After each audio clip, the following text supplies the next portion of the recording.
Gilman. Every time you use 1-800-CALL-ATT for collect calls, you could be drafted to an NBA team. If your team goes to the finals, you go too and get a $25,000 signing bonus. Just dial down the center, 1-800-CALLATT. The more you call, the more chances you have to win a trip to the NBA Finals. Yo, what's up, dog? America Online makes it easy to find everything you're looking for. Like at AOL Keyword eBay. Want a great price on one of these? How about this? Feel like jamming? Want high fashion at a great value? eBay is the easiest way to buy or sell just about anything. I've bought a few items on eBay. Great deals and bargains. With America Online and eBay, finding what you want is fast, safe, and secure. So no matter what you're looking for, find it at AOL Keyword eBay. America Online. So easy to use, no wonder it's #1. Clarendon goes to bat for Mike Piazza. Mike Piazza doesn't worry about sneezing. He doesn't worry about a runny nose or itchy, watery eyes. Because Mike knows that just one Claritin relieves all those things for 24 hours. Without making him drowsy, Claritin has a low occurrence of side effects such as headache, drowsiness, fatigue, and dry mouth, similar to sugar pill. Just a walk in the park. Talk to your doctor about Claritin. Here's a tip. American Express has this membership rewards program. Sign up and you get points when you pay with a small business card. You've got 100 points here. You've got, say, 300 points here. That'll be 4,000 points on this week's deliveries alone. You've got lots of ways to pay, but this card can take you to Hawaii, so why pay any other way? Small business owners have earned billions of points to spend on travel, equipment, and more. To sign up for membership rewards, visit us at AmericanExpress.com. Get in the zone. AutoZone. If you've got a dirty air filter under your hood, you're losing horsepower and killing your gas mileage. That's a fact. Cars that breathe clean air burn less gas. Get in the zone. AutoZone. Get to AutoZone right now. Put in a new air filter, get the horsepower back, and start getting better gas mileage today. Get in the zone. AutoZone.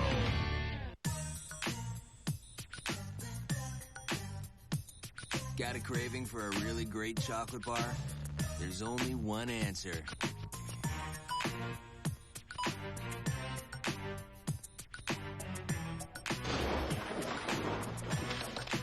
Creamy, crispy, Nestle Crunch. When you gotta have chocolate, it's crunch time. Try the Big Shack size for a lot more chocolate and a lot more crunch. This is Kingston County, Maine. There are 4 surfers here. Bug, Simon, Mooney, and me. The waves are kind of small, and we only have one surfboard. Most of the time, I'll just ride a few waves and come back in. You know, sometimes talking about surfing with your friends is better than surfing without them. Life tastes good, Coca-Cola. Welcome to the playoffs on TNT from the capital of California, Sacramento. And tonight, Game 3 Western Conference semifinal. The defending world champion Los Angeles Lakers and the Sacramento Kings. The Kings have been just introduced here to their capacity crowd. The traveling circus has landed in Sacramento. And Arco Arena, the loudest big top in the NBA, is filled to capacity. Kevin Harlan, John Thompson, Danny Ainge, Craig Sager with you tonight. John, let's start with you. Everybody talking about Sacramento's defense. Their coach, Rick Adelman, is saying we've got offensive problems to worry about. Well, definitely. Offense has to get a lot of juice from this crowd and be fast. But in particular, Chris Webber's got to get inside and dominate. He's very versatile, but he's got to be in a position where he's got to go inside. His versatility is fine. We don't need his jump shots tonight, although he's very capable of making those. He's got to get inside and try to cause a little havoc, try to get Shaq in a little foul trouble inside there. Let's now switch it over to Danny Ainge. And Daniel, let's talk about some defensive woes for the Kings. Well, I think Sacramento has got to find a way to stop Shaq. He's been so dominant scoring at will. They don't get a chance to get any rebounds and get in the open court. In game 2, they did a good job in the end of the first quarter and beginning of the second, coming down and double teaming Shaq, taking the ball out of his hands, forcing him to shoot the ball outside, getting the long rebounds and getting in the open court, which Sacramento loves. They've also got to do a job. Bobby Jackson taking a good angle, making Shaq a passer. Take him away, take his aggressiveness away, give Vlade a chance. Here, they get in the open court off of a turnover. They've got to mix the game up. They've got to take advantage of this hysterical crowd here, and they got to get some open shots. Here are tonight's Gatorade starting lineups from R2 Arena. Beginning with the Los Angeles Lakers, Rick Fox, Horace Grant, Shaquille O'Neal, Kobe Bryant, and Derek Fisher. And for the Sacramento Kings, Peja Stojakovic, Chris Webber, Vlade Divac, Doug Christie, and Jason Williams. But Divac, John, remains a mystery. He has had a horrible first 2 games of this series against Shaq. He can't remain a mystery too long, though, because if he keeps on being a mystery, he's going to be out of here. They need impact inside. Divac is another guy that's got to create a little havoc under the basket. Great officiating crew tonight. Bennett Salvatore, Bob Delaney, and Teddy Bernhardt. And here we go from Sacramento with Shaq getting the opening tap. And Fisher will take it the other way. Why would the Lakers, Danny, change anything on offense? Oh, they don't need to. I think that they're going to have to before this game's over. But to start the game, they're going to just see how they're going to defend Shaq. And this is the hardest part of defending Shaq as they move from side to side. And Horace Grant knocking one in from outside. And that makes it much more difficult to defend Shaq. If they're able to hit from the outside, then the help is going to be more reluctant to come back in the middle and clog him up inside. And you not got to know the scattering court. Horace Grant loves to take the shots early in the game. You got to play him a little tougher. Cleanly shaven Chris Webber inside to tie the game at 2. Well, he must have gotten the message because that's the right idea. He's got to go in. So he's going to get some shots blocked. He's going to get bumped around. But they have to establish a presence inside and have to get some of the big people in the Lakers in foul trouble. And that was what Shaq-like. He missed the shot and got the tip in. Fox out to Fisher for 2 with the rebound snared by Divac. Both of those possessions, the Kings didn't leave Shaq. In the games previously, Shaq was able to get offensive rebounds, but Vlade stayed on him and kept him off of the offensive boards. I still don't like that shot right there by Christie. It's a good shot for him. He's open, but I don't like the fact that no one else knew that he was going to shoot it and had 0 chance for an offensive rebound. Shaq with the screen, Fox outside. Blows by Stojakovic. Webber inside, caught him in a foul called on Chris Webber right off the bat. And that is his first. Well, this is an example of what I was talking about. Chris Webber is a great outside shooter, but this is what they need him to do. They need him to be the muscle, go inside. He's the one who's more able to apply muscle with strength and agility and going inside. Now you look at it, he creates a presence, he goes up, maybe a questionable foul, but in the beginning he's still establishing himself in the paint. Rick Fox in the playoffs has been great from the free throw line, almost 89%. And he leads every NBA player in the playoffs in steals. We talked a lot about his defense. He's done a good job in the first 3 quarters against Stojakovic. He's locked him up. He's got to try to stay out of foul trouble. But right there, you want the Lakers to shoot outside, but when you rotate out to those outside guys, you can't let them break you down. A Fisher interception, a 3-on-2. Bryant slides across and banks it home. What a shot by Kobe Bryant. That was an incredible shot by Kobe Bryant. Christie tried to slash, got Bryant up in the air. Shaq may have gotten a hand on it, and he certainly reels in the rebound right there. Effortless on the part of Kobe. I mean, he's just so smooth and so effortless with every phase of the game. Right there, you saw that Christie, he was able to get in the inside in game 2, but he wasn't able to finish around the basket because of the presence of Shaq. He's got to find a way to get to the free throw line or make some hoops inside. Stojakovic, who's coming off a dismal game 2, to Vlade, who drives because the defense of Fox fell. Well, and so far, they seem to be wanting to attack the inside, and I think that's a good sign because it'll cause Shaq to be a little bit more occupied defensively, which may help them when they get down on the offensive end. Fisher over Williams into the double team. Shaquille O'Neal back to Fox, who again takes it down the lane. Fox with 3. Rebound by Jason Williams. Fires it inside for Stojakovic, who I don't think was prepared to get that pass. Either that baby had too much smoke on it or whatever, but the other end, it was a good pass by Fisher off to Bryant. And a great defensive play by Vlade, hustling back and making Kobe change his shot, but that was a beautiful shot. 2 Sacramento turnovers. Shaq tries to go inside and is called for a travel. A charge. It's a charge on O'Neal. First foul on him. Well, I just like the energy of Sacramento. I didn't see this at all in game 2, in the first half or the second half. No urgency until the game was already over. But this crowd has got them fired up, and I think a deficit of 0-2 has got them fired up. And more than likely, the crowd will help them to sustain it. That was the thing that they didn't do up in L.A. They did during spurts, but they didn't, Kevin, sustain what they were doing. Williams the miss. Both teams now gone 2 of 6 to start. Christie wide open for 3. Good looks by Sacramento. They're a good perimeter shooting team. Those are better looks than they got in the entire first quarter of game 2. Shaq inside, hounded by Christie, and a Sacramento foul. There's O'Neal, and his momentum carried him outside the three-point arc. I love that, though. Sacramento's advantage is they have depth. They got to take away the easy baskets of Shaq. Shaq is going to have to earn everything tonight. Give up nothing easy. Use up all your fouls.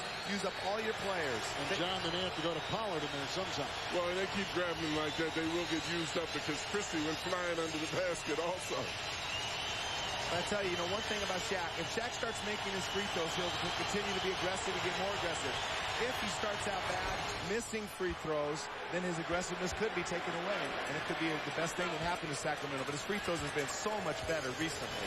The biggest thing they have to do is take the smile off of his face. He's been happy. He's been aggressive. He's been everything. And as you indicated, Kevin, Pollard is a person who can come in and help to continue that because of his strength. He's probably the most aggressive defensive player that the Kings have on Shaq. Shaq has 2.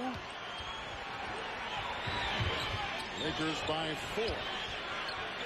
Weber handing off to Stojakovic.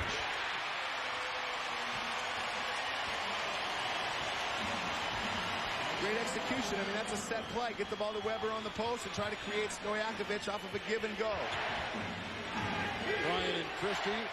And Kobe's second shot tonight is right there, and he starts 2 of 2. Well, Kobe's the one guy you don't want to give open looks to inside the three-point line. But, you got to give something away when you're collapsing on the defensive end. That was a great job on Fox's part because Williams was getting ready to make the play, but Fox did a great job on Peja and getting there and denying him the ball. Shot clock at 17. Big clock in the first quarter, just beneath 8 minutes. And here comes Divac across the lane into Shaq, trying to scoop it up. O'Neal there with his 3rd rebound. Right idea. Wasn't properly completed, but he went in the right direction towards Shaq. Rick Fox down the lane. Well, you got to be impressed with Rick Fox. Good job offensively. He's doing a good job on Stojakovic. But also, I like the fact that Shaq coach avoided the foul on that last play. Shaq with the steal. Another Kings turnover. They now have 3. Fisher to Kobe. Pulling up over Divac and falling short. Vlade has the rebound.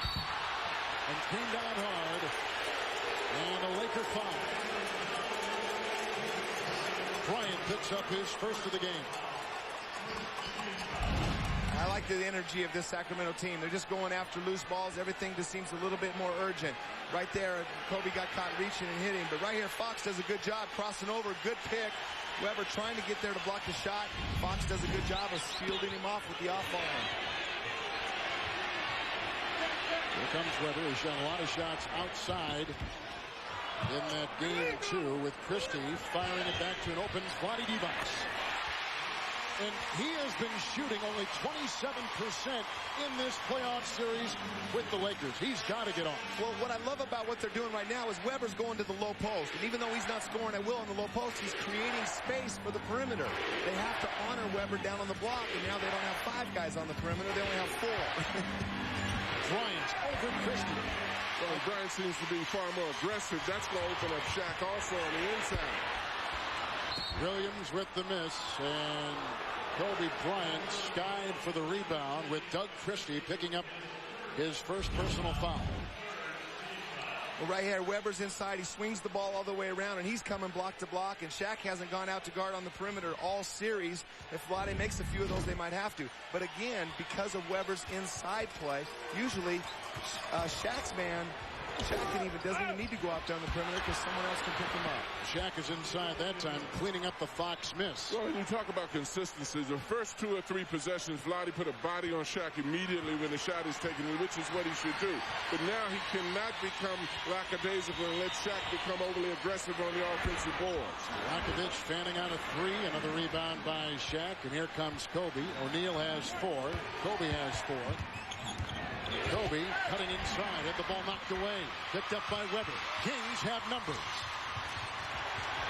Weber behind the back twice. Another turnover. Number 4. Shaq into Bryant with a good fake on Vlade Divac. And we certainly haven't wiped the smile off of Shaq's face. He's looking over here laughing when he makes 2 free throws, when he spoon feeds Kobe for lay-ins, when he gets offensive tip-in dunks. He's having a riot. He has been absolutely phenomenal in these playoffs, and his Lakers lead by 8.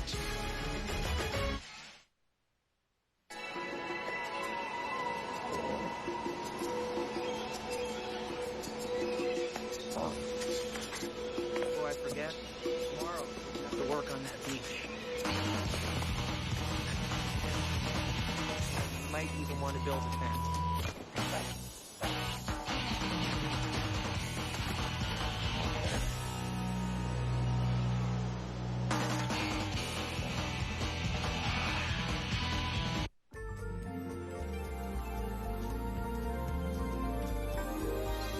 Rules. What rules? It's called life, liberty, and the pursuit of whatever. The 2001 Lincoln LS. It's never business as usual. American luxury just got better.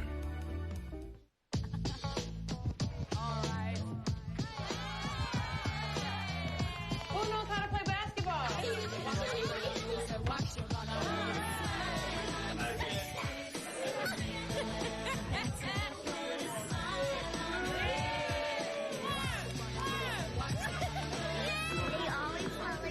Yeah, they're our fans. You want to be a fan? Give me another.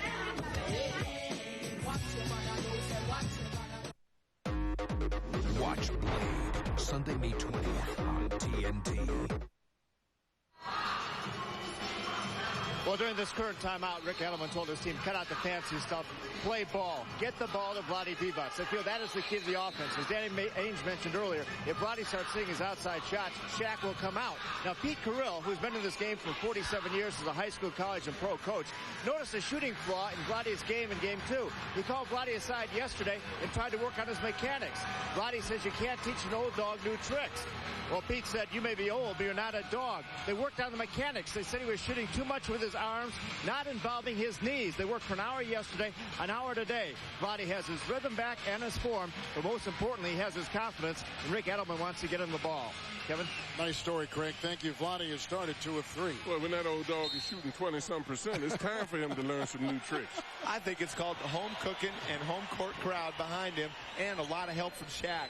Shaq just stole the heart of Vlade in Games 1 and Game 2. Fox the steal, Justin with Christian, slams it at the other end, and the Lakers have their biggest lead tonight. The Kings have to be very, very concerned with how Fox is playing Pager. You can't throw lackadaisical passes to him because Fox is just sticking with him like glue. He's trying to intercept passes.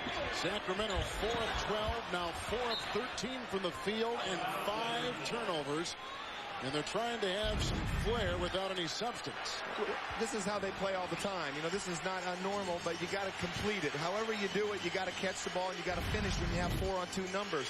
And they're struggling right now. They're playing with a lot of energy and enthusiasm, but they're a little over anxious, bricking shots and turning it over. Kobe Bryant had that one tipped by Christie, who picks up his second personal foul. For the Lakers on a 10-2 run right now, Christie picks up his second. That's a tough one right there. Very tough. And, you know, speaking about how the Kings play, Danny, a lot of it has to do with whether they're having success. Their style of play is very flamboyant. They're very colorful with what they do. But when you're down in the series and things aren't going well for you offensively, people frown on that. And particularly, as Rick Adelman said, let's cut the hot dogging out and go ahead and play. But it looks good when you're winning. But if you're behind, you better take the consequences of that. Well, at least, again, I'll say that this is their personality. This is the first time in the series I've recognized, even in the Phoenix series, only one game of their 4 did I recognize Sacramento as Sacramento.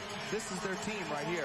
Whether they're making shots or turning it over, this is how they play, and at least they're in their comfort zone. But Christie is out. They brought in Bobby Jackson, who played a ton of minutes and looked very good. In Game 2 in Los Angeles is Bryant, who is shooting about 80% from the free throw line. Hits the free throw. He now has 8 points in the Los Angeles Lakers with their biggest lead tonight of 12.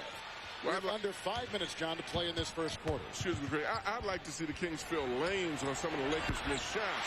Williams is going down by himself. Christie's probably the only one that will run with him. Well, and right there was penetration, but both Weber and Christie were standing side by side. Weber's man could have almost guarded Vlade right there. They need to get better spacing in their half-court execution. Fox, who's had a lot of shots in this first quarter, missing right there. He is now 2 of 5. Jackson to Stojakovic, trying to get a D-box screen, picked up by Fox. Well, and another example of no balance on the fast break with the Kings. Nobody ran the left lane that time for them. They're such great passes.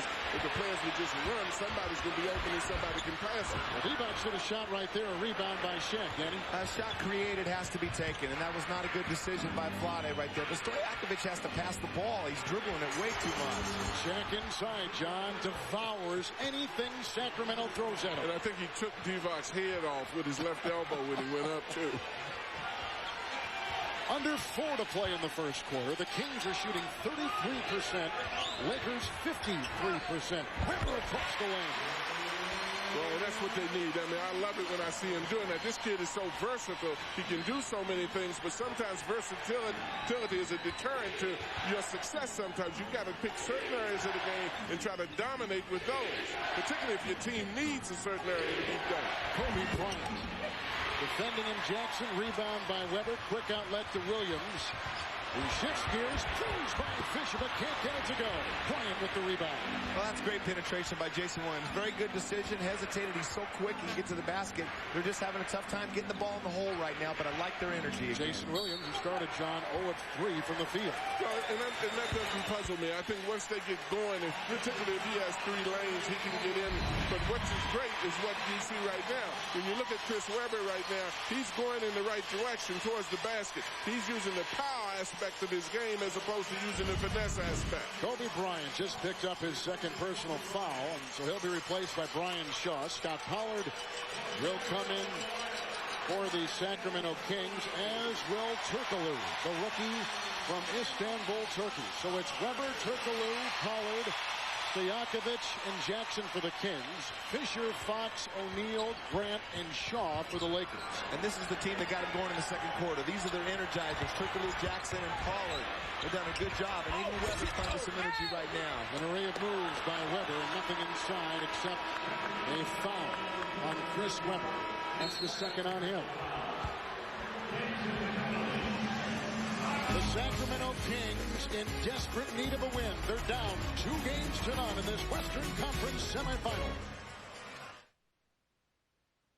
For every action, there is an equal, if not greater, reaction. Chow Yun-Fat, Mira Sorvino, in a world broadcast premiere event, The Replacement Killers, 8 p.m. Eastern Sunday, only on the Superstation. Rules. What rules? It's called life, liberty, and the pursuit of whatever. The 2001 Lincoln Navigator. It's never business as usual. American luxury just got better.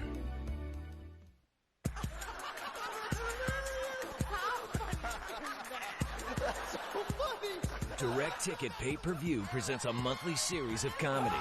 This month, we're making a television show right now. You really think that's funny?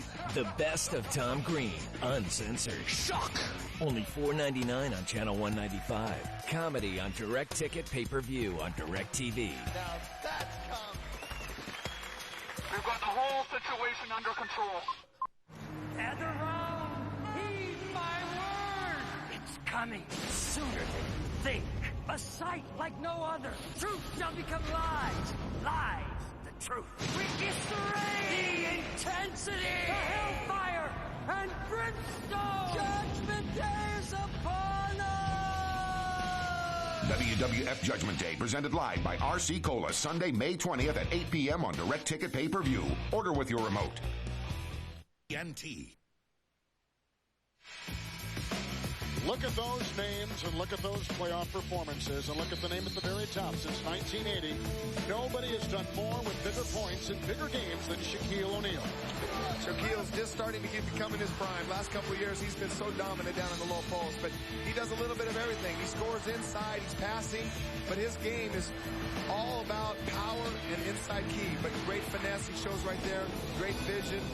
This guy is the real deal. Obviously. Aren't you glad you didn't have to play against him, Coach? I thought that was Orlando Holyfield.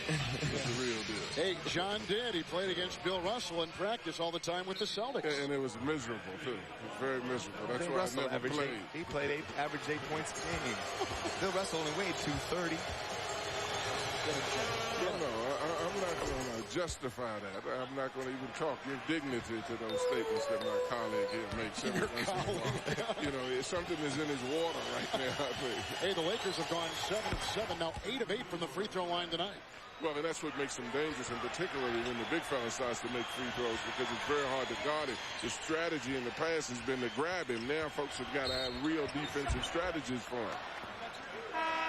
Jackson takes it inside, and Fisher picks up the foul. That is the first on him. Well, the Sacramento Kings are in the exact same playoff position against the Lakers. They were in last season, down 2-0 and reeling. This could be an elimination weekend for Rick Adelman's team. A loss tonight, and no team has come back from 3 games down to win a 7-game series.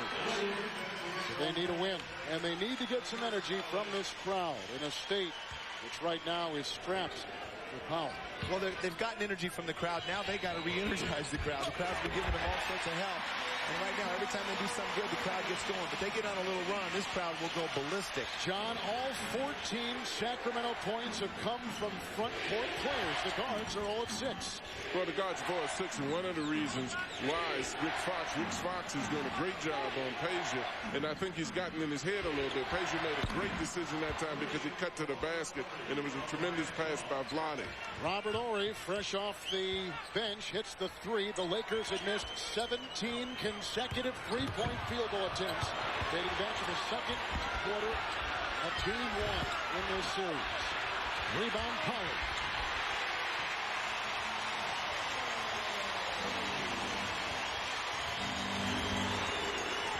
Point Laker lead. Horry again, launching a 3. The rebound by Stojakovic. And Horry and Divac colliding with one another. And then Bob Delaney and Teddy Bernhardt will call it a tripping call. It'll be on Robert Horry. You see Vlade come out to contest Robert Horry's shot. He just made one, so he's feeling it. Gives him a little bump right there. And as Vlade starts running down the court, Robert Horry leg whips in and causes Vlade to trip right there, land on his knee. And Horry laughing because he was caught. I'll tell you what, they love the playoffs. Tripping guys, and here's Divac at the free throw line.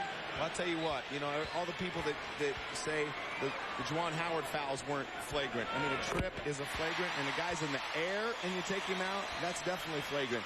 I don't know about the trip being a flagrant. Guy's on the ground, it's pretty tough to hurt him just by tripping him. Divac hits the first Sacramento free throw tonight, and another. Launched and missed.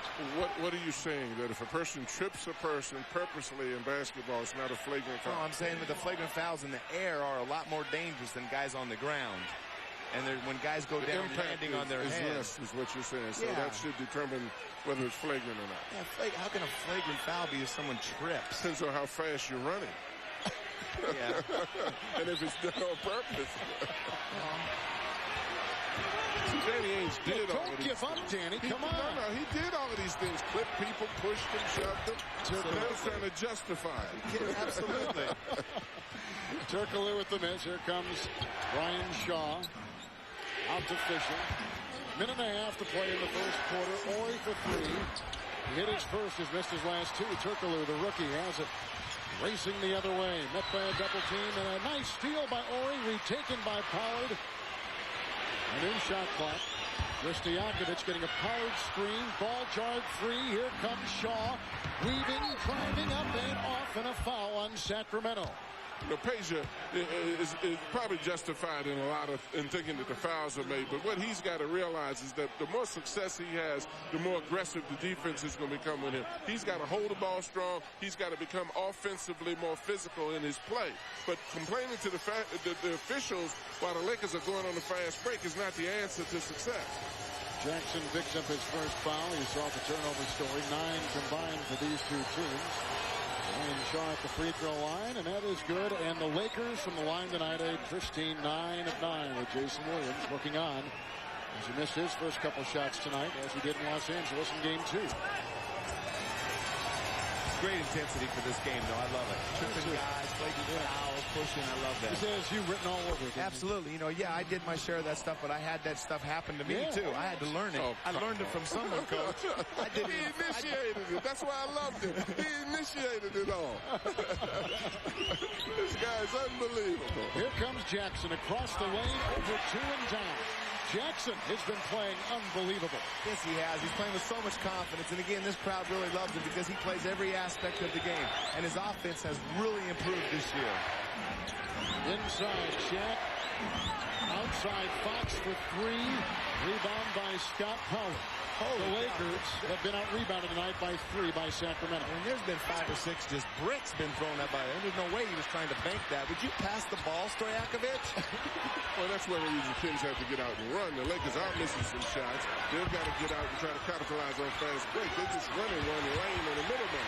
Shot clock at 3 for Jackson. Rebound by Shaq. Lost it. T-Box inside. Shaq again with a second rebound.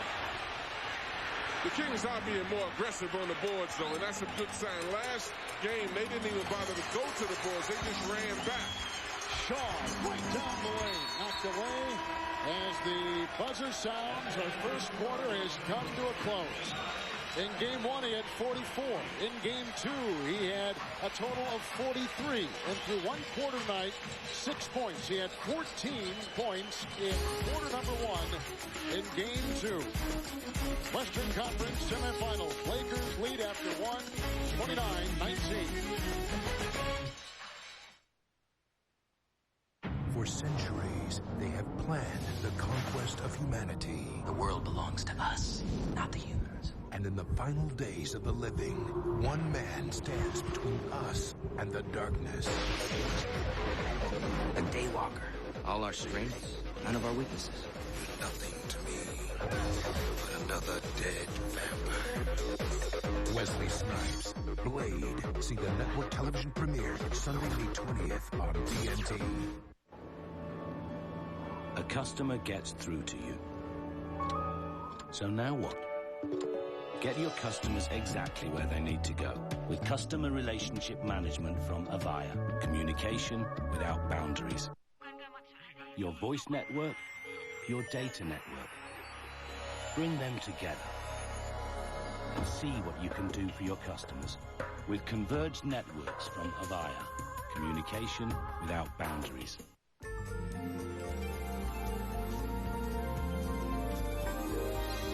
Rules.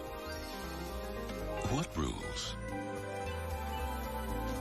It's called life, liberty, and the pursuit of whatever. The 2001 Lincoln LS. It's never business as usual. American luxury just got better. With the 512th pick in the NBA Fan Draft, the Philadelphia 76ers select Ruth Gilman. Every time you use 1-800-CALL-ATT for collect calls, you could be drafted to an NBA team. If your team goes to the finals, you go too and get a $25,000 signing bonus. Just dial down the center, 1-800-CALL-ATT. The more you call, the more chances you have to win a trip to the NBA Finals. Yo, what's up, dog?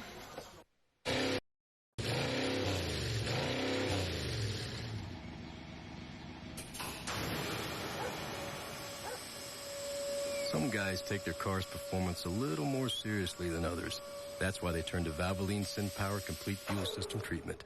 Unlike some fuel additives, SynPower cleans beyond the fuel injectors all the way through the combustion chamber. Valvoline SynPower. Synthetic oils, additives, and cleaners.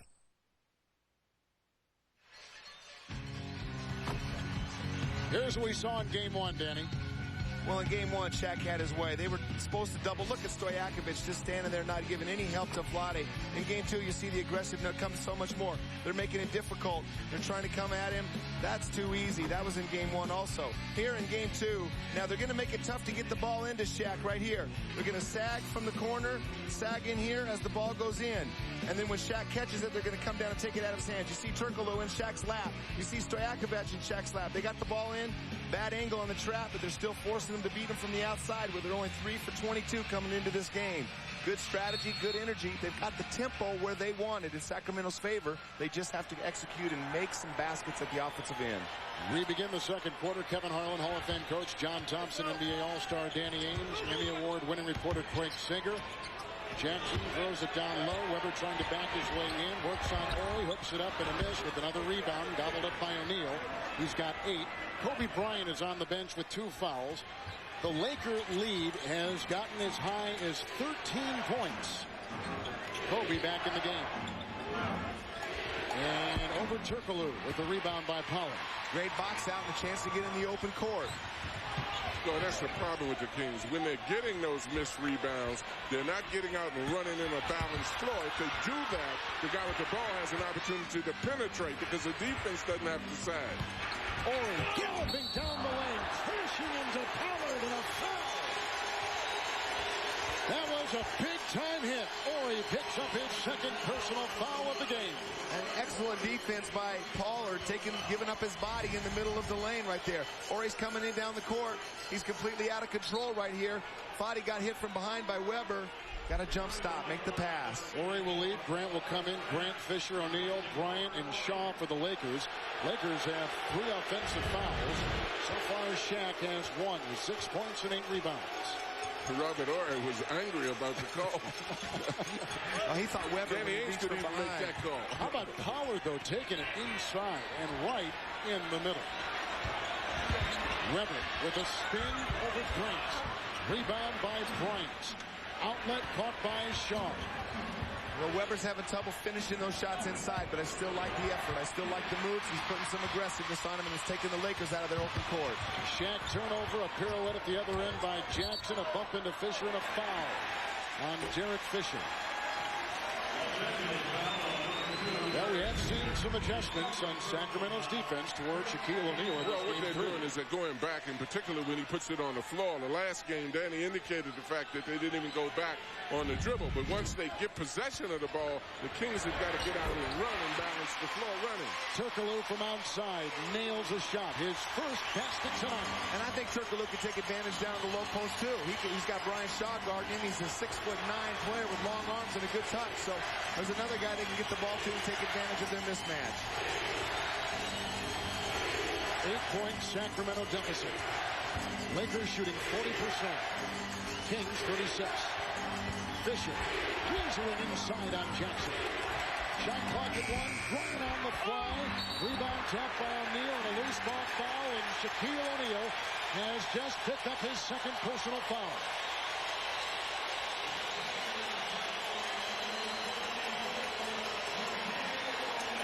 See, that's an example of what I was talking about. Pollard stayed between Shaquille. Shaquille should not have been getting as many offensive rebounds in this series without picking up fouls, having to go over the defender. 2 minutes gone here in this second quarter. Christie to Weber. Outside, his first outside shot, and a miss. Good feisty defense inside by Pollard, who stepped out of bounds. Lakers get the ball back. And the Kings are far more aggressive on the board now. When you look at this, you see Pollard, he's touching O'Neal. Shaquille has to push him in order to reach over him. The official calls the play.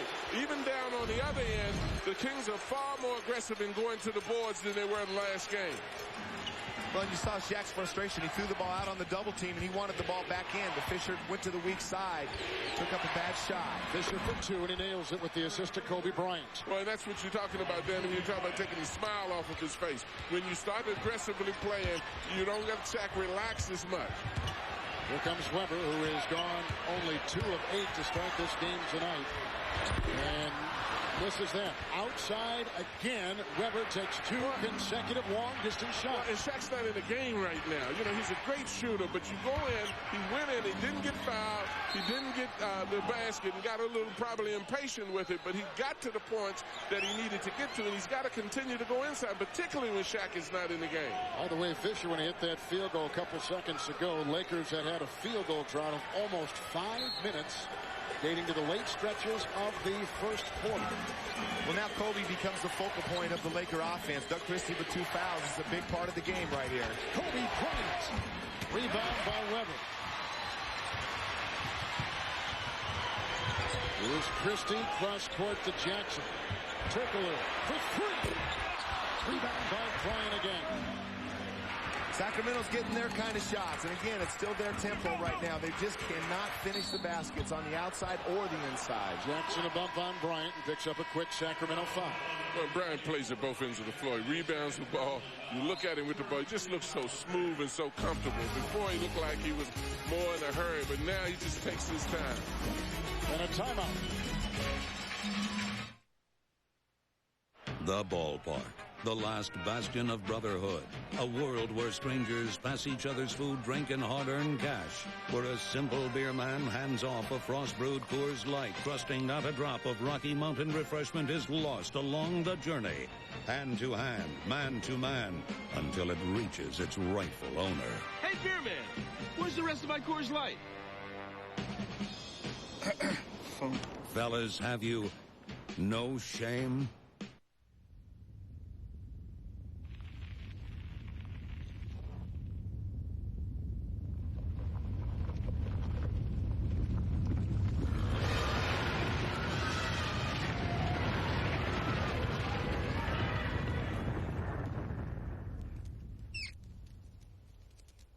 Jeep Grand Cherokee, our most capable 4x4 ever.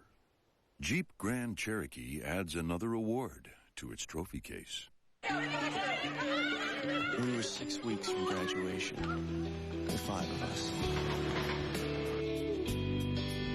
Riding home from the concert in the car with no air.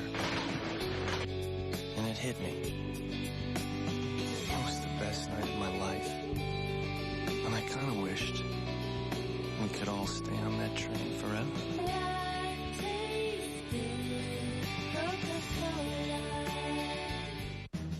Money, respect, family, murder. I'm the boss of this family. Understand? Don't miss Chaz Palminteri in Boss of Bosses. See the world premiere Sunday, June 3rd at 8, exclusively on TNT. I think all we have to do now is just go think about it. You know, we're a better team, but we have to go and prove the world. We cannot let ourselves get beat up on national TV as we did tonight. The other players Well, Vince Carter's been dazzling. Who would have thought that this team would have that kind of command over that Philadelphia series? 50-9, 9 3-point shots, 8 1/2. And here's the lineup on NBC. Game 4 is this weekend, Saturday, 3 Eastern time, 3:30, with the tip-off between San Antonio and Dallas. And then the famed NBC tripleheader with the Bucks and Hornets, the 76ers at Toronto, Lakers, Sacramento, all this weekend on NBC. Here, the Lakers have never trailed. They've led by as many as 13. This is game 3. They lead now by 10. Bryant's got 8. Shaq on the bench with 6. Here's Shaw on top. Fisher for three. Right between the eyes. Derek Fisher of the Lakers gives him another lead of 13 points. And when Shaq went out of the game, you could see he was a little more aggressive offensively. Knocked down the 2 jump shots in a row. Fisher's got 5. Screen by Pollard, opening the door for Jackson. A rebound by Ori, and a quick outlet caught with Kobe streaking down the side. Well, and opening the door also for the Lakers, because your first option's got to be to go inside with Shaq not there and then take it from the inside out. But you can't just try to take jump shots at this point of the time. You got to challenge the Lakers inside. Nice deflection by Pollard. Jackson the other way, lost it, but Christie vacuums it in the corner and puts up a 2, which will not go. The shooting of Sacramento is horrendous. Right now, 31%. They got to find a way to get Doug Christie involved in the offense, too. I mean, he's spending a lot of time at the defensive end and energy on Kobe, but he is a capable scorer. He had 37 points once against the Lakers this year. Big donut so far. Here comes Christie inside. Knocked away inside by Ori. The defense of Grant. The Lakers are stiffening up inside the lane. By the way, on that last play, Weber was hobbling down court.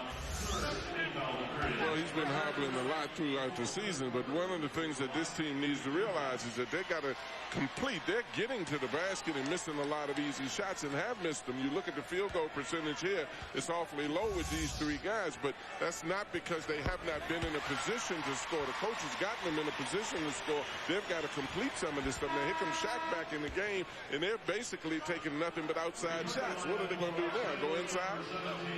Well, the Kings in the playoffs, this includes the Phoenix series, 12 drops in 3 minutes or more. In this series against the Lakers, 8th field goal drop of 3 minutes or more in this series. So they have had stretches that have been so very uncharacteristic of the regular season as Shaq is back in the game. And that's because they're playing more half-court basketball. This is not a half-court team. That's why I like the energy of taking the ball out of Shaq's hands. It scrambles their defense, and it gets them in the open court. The more you can get teams to shoot from the outside, the more chance you have of running. Grant looking for Shaq, in on Pollard, doubled by Jackson and tripled by Weber with Shaw. Finding Kobe, fires it inside for Grant with a beautiful hook. Well, there's a great pass on Kobe's part. They swung, Kobe could have taken the shot himself, saw Grant under the basket, and threw it. That's the kind of thing that's making the Lakers very dangerous right now. Weber outside finally has one go down from beyond 15. And Weber tonight has gone 3 of 10. But a lot of those shots, Kevin, that he's missed have been good takes. He's gone to the basket aggressively. I don't mind seeing him take that jump shot there as long as he mixes his stuff, in particular as he goes to the basket. Wow, Pollard just took it right in the chops. He has taken a beating. A 3rd foul goes on Shaquille O'Neal, and Pollard again was the recipient of a sledgehammer. And that's a good call right there. Shaq definitely leaned in and initiated all the contact. And that's right between the eyes right there. Right, the guy's giving up his body. He is just playing. This guy's playing like the Samurai Warrior tonight. He's giving everything. A true energizer for this Sacramento team. Well, Shaq does make you pay a price for guarding him now. And that's a good sign in terms of his aggressiveness in going in there. But Pollard has carved himself an inch. And it's buoyed the Kings all season long.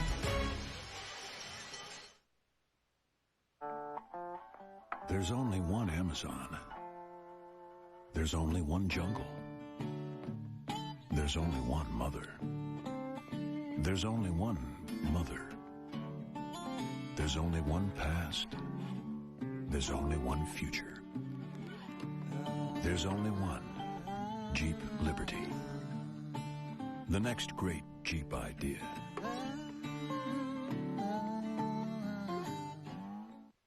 Do you take this girl to be your daughter? We're home. This is where we live. To have and to hold. Am I doing this right? To love and to cherish. She's got mama's lungs. To protect with all your being her 10 fingers and 10 toes. Is it inside out? Daddy with his little girl. For as long as you both shall live. You did good. Next to you, no one does a better job of protecting the people you love than ADT. We're always there with the most advanced monitoring technology to help keep you safe in more ways than any other security company. Safe from burglary, fire, flood, carbon monoxide, and more. Here we are, your room. This is where you're going to sleep. We hope. Call now to get ADT installed for as little as $99 and get a free mobile 911 phone to help protect you wherever you go. Do we promise home security you can count on? Daddy's got you. We do. Always there. Is fire. The NBA playoffs on TNT, brought to you by Jeep, makers of Grand Cherokee, Cherokee, and Wrangler. By Frost Brewed Coors Light, who reminds you the 3 most used words are hey, beer, man. They won't get it back. Mashburn with 3. Mashburn with 2. Gives it up to Wesley. Straight away 3. Got it! Oh, my goodness! Wesley makes it a 5-point play to end the first half. And listen to the high. Well, the Coliseum in Charlotte was rocking last night. And the Charlotte Hornets show that they've got something left. And a couple of ex-Miami Heat players, Mashburn and Brown, were absolutely scintillating last night, John. Well, in particular, Brown. I know Mashburn is playing extremely well, but Brown has been like the silent partner. He does a lot of the little intangible things, getting on the boards, going to the boards. I love the way he plays. Lakers have led the entire game here, shooting 41%. Shaquille O'Neal, 3 fouls, 6 points, 8 rebounds. Shaq is on the bench. They've got Shaw, Grant, Horry, Fox, and Bryant Danny on the floor defensively. And a critical time right now for Sacramento. They've got to cut into this lead at halftime and get it back in a close number, but Shaq's out. And try to contain Kobe right now because he's the guy that's going to try to take the game over. Turkoglu, an aggressive rebound. Here comes Christie looking for Weber. Far more aggressive this time offensively than they were last game. Guys like Turkoglu, King are going in. I mean, these guys are going in and getting rebounds. Weber, I mean. They're playing like men. They're playing like little boys last game, both to start both halves. Weber again from outside, where he is 1 of 4 tonight. Look at Jackson hustle along with Fox. It'll be Sacramento's ball. Great hustle play. Great hustle play. They're playing like they want it now. Bobby Jackson's playing like a man possessed right now, but he always does. Here he goes after the loose ball. Rick Fox knocks it out before Bobby can get there, but just all the effort right there causes the turnover by the Lakers. Rick Fox is another guy that always seems to be in the mess. Whatever the mess is, he mixes in it a little bit. Jackson. Rebound by Horry. Rebounding Kings plus 3 tonight, 2017. They're getting opportunities, you know. They just keep playing this tempo. Again, they got to feel good about the way they're playing. Rick Adelman's got to like it, but they just got to make some shots. Rick Fox has 6. Robert Horry for 2. There he goes again. He hit a 3 right off the bench. And Robert Horry has 5 points. And the Lakers build their lead again to 13 points. Jackson. Weber is 3 of 11. 3 of 12. Fox again. Every time the Lakers have dug it out. Here comes Kobe going high and getting that pass. And the Lakers have set it up. Puts the Wayman inside. Into the teeth of the Sacramento defense and a foul on Powell. Great timing, great patience on Kobe's part. He didn't get in and throw up something reckless. He let the defense settle a little bit, and then he saw his open, played for the basket or the foul, came up with the foul. Here's Kobe at the free throw line. The Lakers a perfect 10 of 10 tonight, Craig Sager. From the stripe as we send it over to you. Well, Scott Pollard played reasonably well in Game 1 against Shaq with 9 points and 14 rebounds, but he admitted he was demoralized after Game 2. He had just 1 point and 4 rebounds for the total for the game, and one play in particular bothered him. That was the dunk by Shaq. When after the dunk, there was Shaq riding his shoulders. I talked to Shaq. Shaq said, "Oh, I didn't know he was there." Pollard, meanwhile, said that was not necessary. Afterwards, yesterday at practice, they watched video of the game. His teammates saw it. They were razzing him a little bit. He said he felt like a boxer, but he's up off the canvas now, and obviously he has a better attitude tonight. Thank you, Craig. Here comes Christie on Shaw. And a foul called on Shaw. Well, Pollard is definitely showing some toughness out there. I think the whole Kings team is showing some toughness out there. But anytime Shaq goes up for a dunk and you're under him, you're lucky to be alive. He has a lot to be thankful for. Well, you know, he's playing like a man tonight. You know, I think Shaq stole their heart with his aggressiveness and his size. And Vlade or Pollard, I didn't recognize how soft they were playing in the first two games. Well, Danny, they were all talking about strategy. Should we front him? Should we not?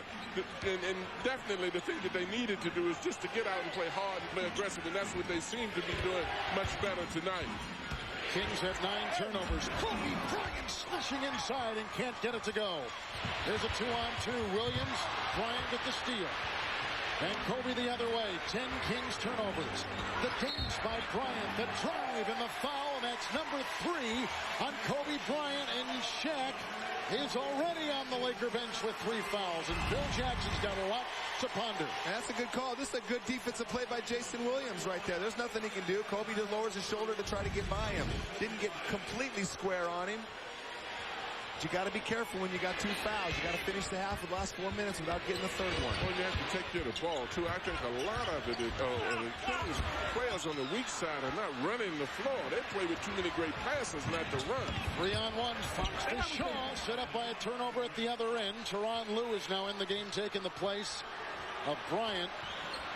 And the Los Angeles Lakers have their biggest lead tonight of 17 points with 3:44 to play at half. They're playing like world champions.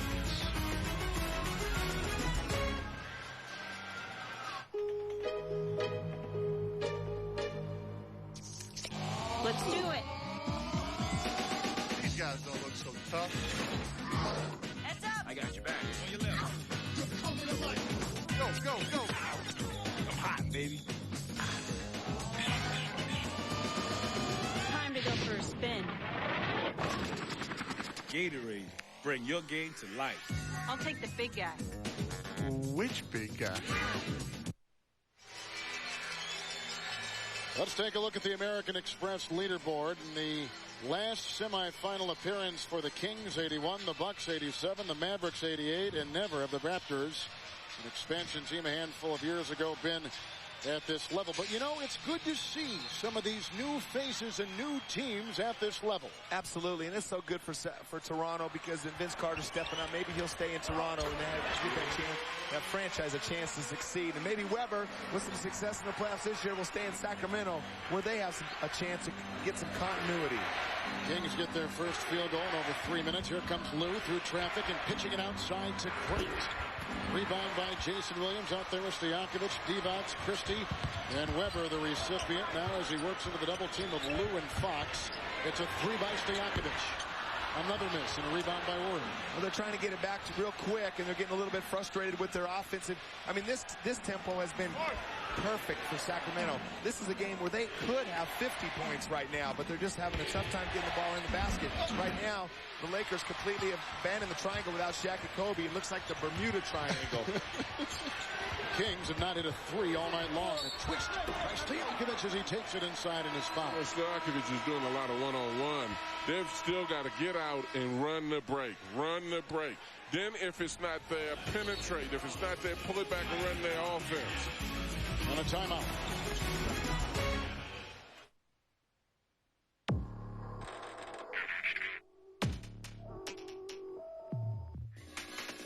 We test dehydration under extreme conditions. We test how the brain works when the body is fatigued. We test over and over in a real lab with real athletes with the very focused goal of improving athletic performance.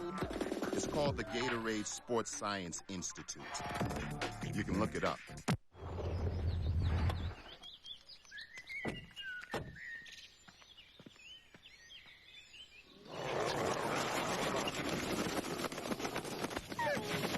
Even though Jeep Grand Cherokee is more refined and civilized than ever,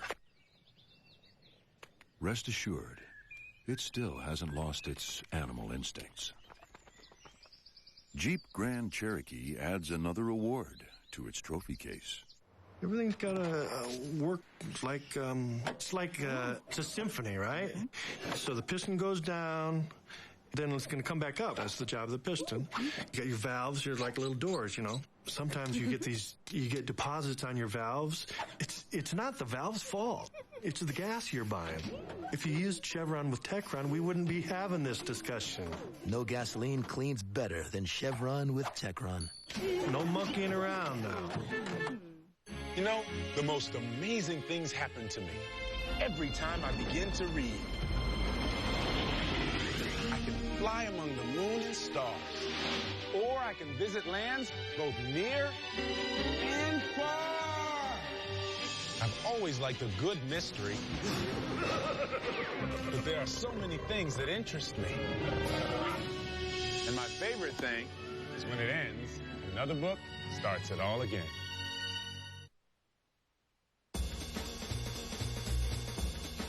You know, I won't touch him when he has the ball in his hands. You know, I understand that. That's the rules. I keep my hands off of him. As he penetrates, I'm allowed to keep a forearm tight to my body and a hand up. Other than that, you know, if he's away from the ball and he starts to make his cuts and he's grabbing on me, I can understand a ref seeing a wrestling match because, you know, I'm not just going to let him grab me. And Stojakovic has struggled. Game 1, 12 points, but 4 of 14. 2 of 9 in Game 2. And Stojakovic tonight, 2 of 5. 4 points in 14 minutes. And to understand his dent on this offense, John, he and Weber accounted for 44% of their offense through the regular season. Well, and what Stojakovic has to understand is that when you become better and when you get star status, they put the hitman on you. And the hitman is more aggressive. He's going to hold you, and he's got to step up physically. He's got to get more moves, and he's got to be far more reluctant to call their game and to play it harder.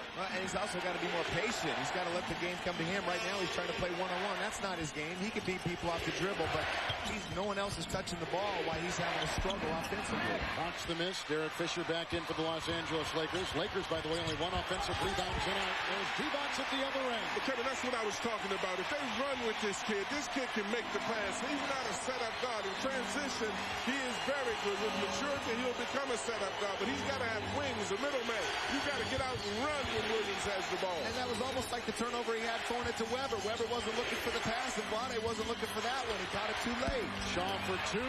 Second offensive rebound of the night for the Lakers, and Grant puts it back up and in. Well, that was Page's fault. He's got to keep him off of the board. Not only can you take the shots, you got to get down there out the end and work on the boards. Back into Weber, facing Shaw, and you knew he was going to exploit that matchup. Well, you can see how much the Lakers respect Stojakovic. He got the ball at the three-point line, and 2 guys went out and double-teamed him and left Weber open at the basket.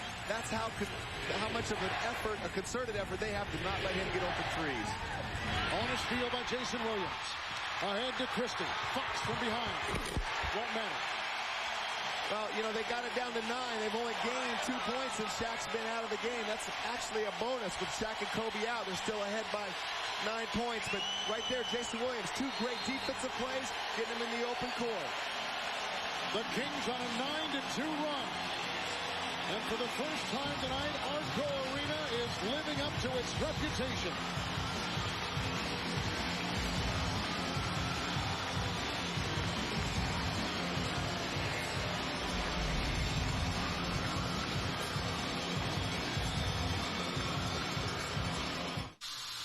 What are you doing? Look, who are you guys? You got the wrong guy.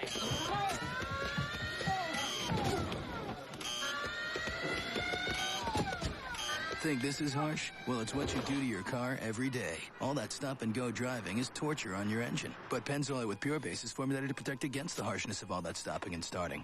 Stop-and-go protection from Pennzoil. For protection under heavier loads, try Pennzoil Synthetic Blend.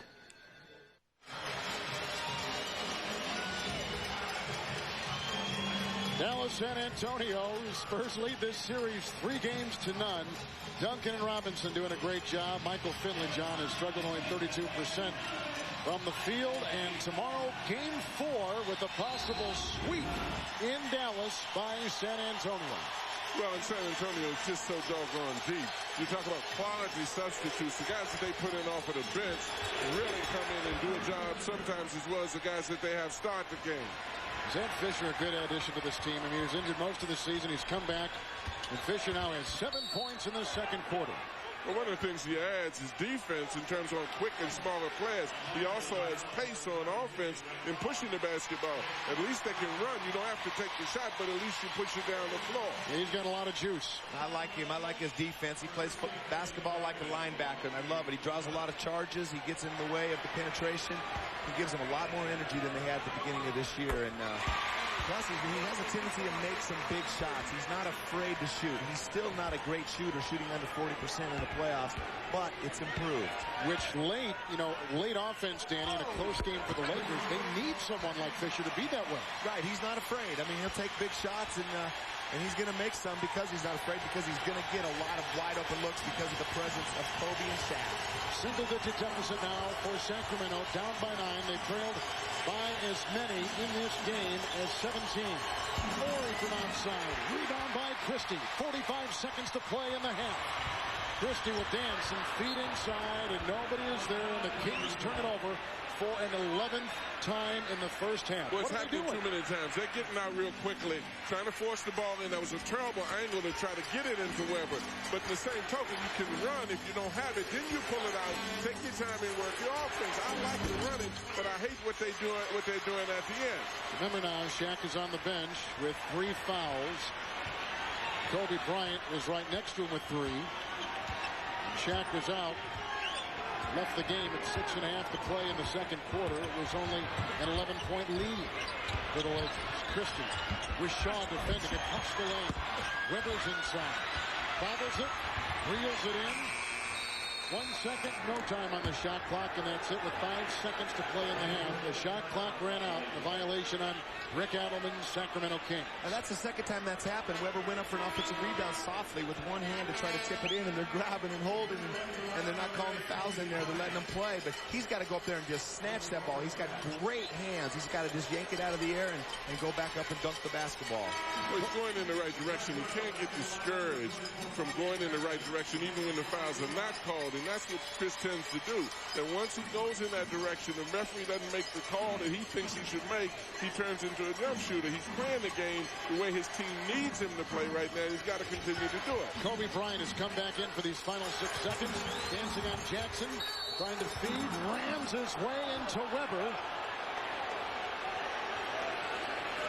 And a foul called on Chris Weber for a 3rd time. So now he has 3. Well, what is Chris Weber doing in the game with 5 seconds to go and 2 fouls? I mean, I don't understand that. They have a foul to give, but you don't want your best player picking up a 3rd foul with 5 seconds left in the half. That's ridiculous. You got Thunderberg over there who hasn't even been in the game yet. Morey taking the 3, launching to beat Professor and cannot. That's it. We are at halftime. The Lakers led by 17. Derek Fisher 7 points in this quarter with Shaq and Kobe in foul trouble. Kept the Lakers above water, and they lead by 9 at halftime as we send it over to Craig Sager. Well, Rick, with Kobe and Shaq with 3 fouls, obviously you've had to hold down the fort. How do you feel about being up 46-37? Well, it's a good start, especially on this home floor there for Arco. They brought the energy, and now we've got ourselves a little predicament with Shaq and Kobe, like you say, having foul trouble. We're going to have to come out and play a little smarter. You guys have played differently here than you have at home against this team. What does the crowd do to the opponent? Other than antagonizing noise as you hear from behind the bench, they try. I think they do a good job of getting them involved, actually, their teammates, getting them to play a little harder. And for us personally, I think we focus more on the defense than the offense, and that's given us the lead. All right, thanks a lot. Let's go back to Kevin. Thank you, Craig. This could be an elimination weekend for the Kings. A loss tonight, and no team has come back from 3 games down to win a 7-game series. At halftime, Ernie Johnson, 46-37, the defending champion Lakers, as we send it to you in Atlanta. And we welcome you to Studio A in Atlanta. Ernie Johnson, Kenny the Jet Smith, Charles Barkley, and we've added somebody here to the set here for our second halftime report. You know him. You know him in a lot of different uniforms in the course of his career. Rod Strickland as a Knick. With some shorts on. Hot pants, as Kenny likes to call them. Was a showdown. On to San Antonio, on to Portland. Tricky Strick. Wait, what about, there you go. There you go, Washington. We're kind of taking it chronologically, which means the last one would be in Portland for 21 games this year. Rod Strickland joins us here on the AT&T Halftime Report. Thanks for making the trip down here, man. Thanks Good to see you. Thanks. You know you what? had nothing else to do. What I found intriguing, I'm looking in the Portland playoff guide, Strick. And, it was a quick playoff guide, too. Grew up in South Bronx playing basketball with Nate Archibald, Pearl Washington, Mark Jackson, and Kenny the Jet Smith. Hey. How about that? That's New York's finest right there. What were those days like, man? What kind of game did Jet have back in those days? I watched Kenny a lot. I saw him play over in the neighborhood, and that's when he could jump. He can't jump now. But back then, he could get up and dunk real easy. I followed him, Mark, Pearl. And you know what? I followed Rod, too, over his career. That's when he could dunk. And now he can't dunk either. Must be something in the water in New York. I can still finger roll over. Kenny's a little bit older than you are right now. We got a lot of Blazer stuff to talk about, which we'll do after the game, okay, in our Inside the NBA show. And let's talk about the first half of the game you're seeing here. You've seen the Lakers. You saw them 3 games at least. Right. What's Sacramento got to do to hang in this series? I think What are they put the not ball doing? in the basket. I think the Lakers are playing well. They're playing like a machine right now. I think they understand that San Antonio is getting ready to wrap up a series, and I think they want to make sure they have some rest too, and that's how they're playing out there tonight. A lot of key guys in foul trouble tonight, Charles. 3 for Shaq, 3 for Kobe, 3 for Weber. Got his 3rd late. That was a stupid foul by Chris. He can't get that foul. He shouldn't have been in the game, number one. Ainge was right. But Sacramento's got to be concerned, which Kobe and Shaq both with 3 fouls, and they're still down 10 points. But, you know, Sacramento's problem, they only can play one way. Like these guys played up in New York like that. Back and forth. That's the only way Jason can be effective. He doesn't do a good job of running the team in a half-court set, and it showed. That's when he came in the game and they were running and gunning. That's when they made their little run. How about it, Jet? Well, they're not getting Sacramento-like shots. They like to run and gun because they like to push the ball up to you, draw the defense in, and then get you some easy, wide-open shots. They're not getting wide-open shots. Now the Lakers are doing a great job of getting back, forcing them to make an extra pass. Stasia is not playing well. Patia's not playing well. There you go, Stasia again. And almost like Shobi. But it's actually, he's not playing well because he has a guy with a hand in his face. You have Bobby Jackson not really hitting shots. No one's really on that team because of the Lakers defense. You got to give Rick Fox some credit. He's played great defense in all 3 games, and he is in Page's ass. Oh, indeed he is. The Sacramento Kings, the highest-scoring team in the league in the regular season, 19 points in the first quarter. Regular season ain't the playoffs. 18 points in the second quarter. You got that right. It is 46-37 at the break. When we come back, Game 3 in Toronto, the Sixers and the Raptors. At the beauty salon, getting his hair done. I don't know where he is, man. Hey, what a night for half man. Totally amazing. I like Vinsanity better. Get out. The AT&T Halftime Report is brought to you by AT&T, proud sponsor of the NBA. Superhero. This copyrighted telecast of the National Basketball Association is intended solely for the entertainment of our audience, and any retransmission, reproduction, rebroadcast, or other use of dissemination of this telecast, or the pictures, descriptions, or accounts of this game without the express written consent of the National Basketball Association is prohibited.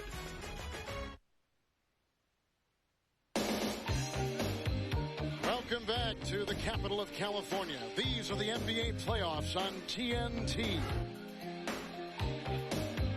We're at halftime with the Lakers on top 46-37. They've led by as many as 17 in the game.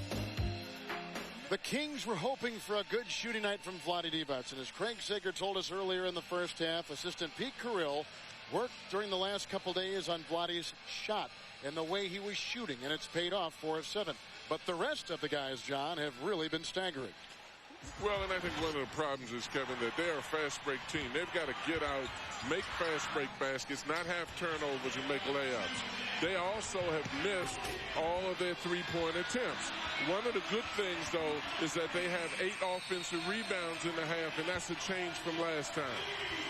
Well, the reason they have so many offensive rebounds is because they're shooting so many bricks and turning the ball over right there. Jason Williams, that is way too sloppy. They cannot play basketball like that way offensively. I tell you what, I like the way they're playing, but Jason Williams and Doug Christie, 1 for 11 with 6 turnovers in starting backcourt. Jason Williams, 0 for his last 10. I mean, they've got to get some production out of those guys. It has been devastating for the Sacramento Kings as we now send it over to Craig Sager. Well, Rick Adelman was very perplexed by his team's play in the first half. He said they played with heart, they played with emotion, but they played with no intelligence and no purpose. He told the team every possession needs to be accounted for. He thought they did a good job on Shaq, but he said we have to play smarter. 12 turnovers, way too many. Kevin? Thank you, Craig. And remember now, the Lakers in the third quarter, one of the best teams in the NBA, Stojakovic hits a runner to get things started for Sacramento. Well, that's what they need. You need to open up that basket a little bit and get this crowd involved. You can see the crowd is a little bit apprehensive at this stage right now, but they have, I agree with what Rick Adelman said. They're playing with a lot of energy. They just got to play smarter on the offensive end. But right here, taking the ball and taking the aggressiveness away from Shaq.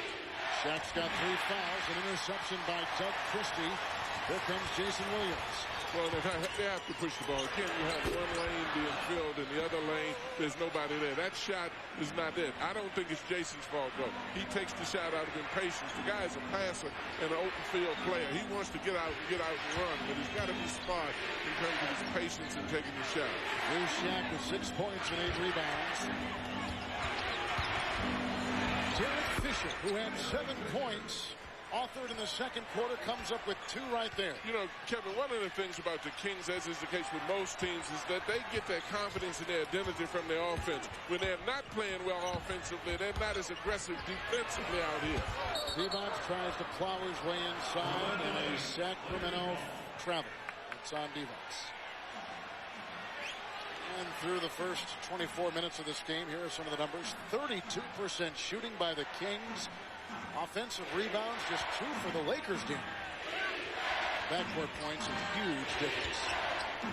Well, it's the first time they've led the Lakers in offensive rebounding, but it's because they're shooting the ball so poorly, but also because they're being more aggressive. But then we see Jason Williams shoot the 3 in transition, and again, not one person even makes the effort to go down and try to attempt an offensive rebound. And off of misses, you want to get it out, you want to push it, you want to force the Lakers to have to run more on defense. That'll absorb a lot of their energy from their offense. Bryant grabs his 4th rebound. Lakers trailing the rebounding category by 6 as O'Neal takes it inside, had it knocked away out of bounds. It'll be Sacramento's ball. But right now, Vlade's gone in, tried to get a foul on Shaq. I think that's he has a chance of having a good game. Didn't get it. Tried to take the flop right there. But Rick Fox, leading in steals in the playoffs, gets another one easy, too. Another horrible turnover that leads to an easy 2 points. Well, Fox has been playing in that way the whole game, trying to steal the pass. They've got to be aware of the fact that Fox is very aggressive on Pager. Pager's got to be change pace, change direction, and the passer has got to be extremely careful. Weber to Stojakovic, curling around Fox, back to Weber, shot clock at 4. It's way off. That's the worst offensive execution coming out of a half I've ever seen in my life. This is ridiculous. Page, the guy's been struggling for 3 games. They're trying to keep going to him. Why don't they run an offense? They just, Page's turn, Weber's turn. Page's turn, Weber's turn. They need to get some movement in their offense and take advantage of the great passers that they have. Weber's 5 of 15. Devons ordered the shot by Shaq, who gets it inside and drops the anvil. And Shaq gets his first field goal since 4 minutes left in the first quarter. And there's a technical foul. And it goes on Shaq, which you don't see that often. But what he must have said to Bennett Salvatore must have been rugged. I don't think he said anything. It seemed like maybe his antics after the dunk or something. Maybe for taunting. And I didn't see him do that. But why didn't Vlade box him out, though? Just gives him the offensive dunk. But right there, he just said something to Christie as he ran by and got the technical foul.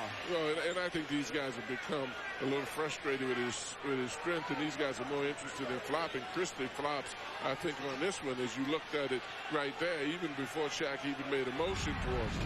And what about the box out? Vlade contested the shot, and he just chased it down. That's been non-existence in the whole series. They did it in the first quarter, and then consistency took advantage of it. They gravitated back towards what they were doing. Weber working on Grant. This is one area the Kings think they can exploit. Across the lane, scooping it up and down. Well, he's going across the lane, and that's why I was afraid that he would get frustrated because he didn't get called.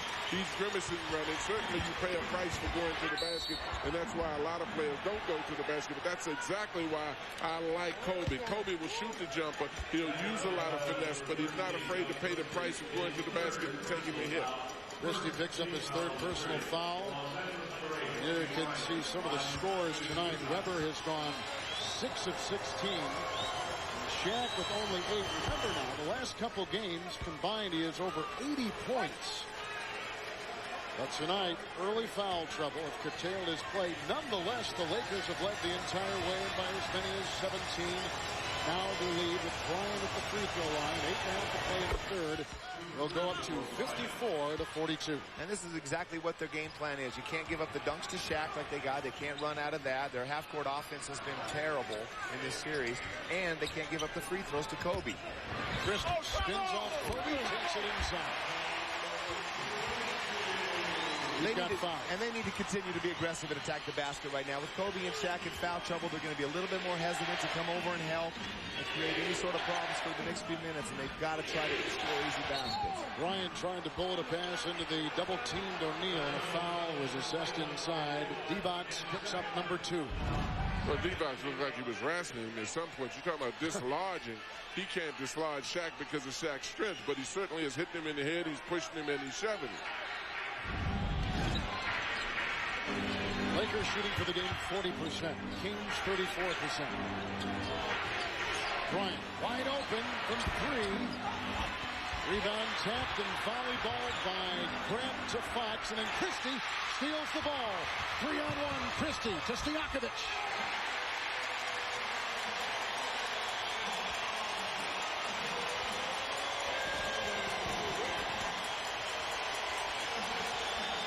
Stojakovic with 12.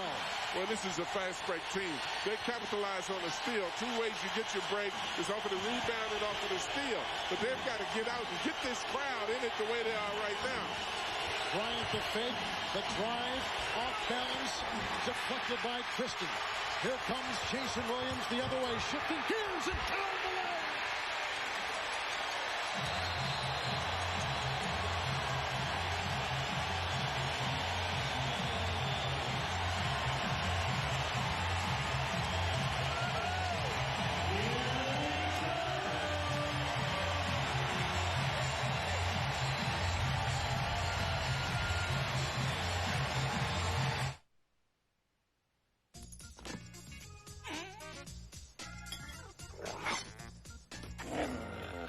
Sorry, Nippy.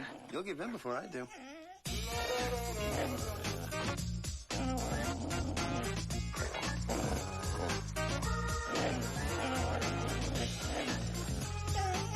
Have a bud for my friend? Yeah, sure.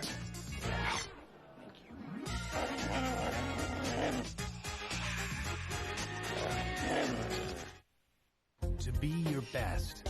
To have the energy to work hard and play hard. Getting great sleep is where it all begins. Introducing the Nautilus Sleep System. The secret is our patent-pending air chambers. Each chamber has 2 zones that interlock to support and evenly distribute your weight to minimize pressure points around your hips and shoulders.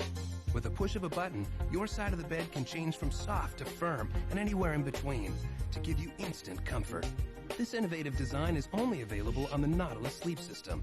In fact, Nautilus Sleep Systems are so comfortable and so durable, we back them with a 90-night, 100% satisfaction guarantee and a 20-year limited warranty. You can own one with no money down and payments as low as $30 per month. Get great sleep every night and wake up each morning with the energy to handle anything that comes your way.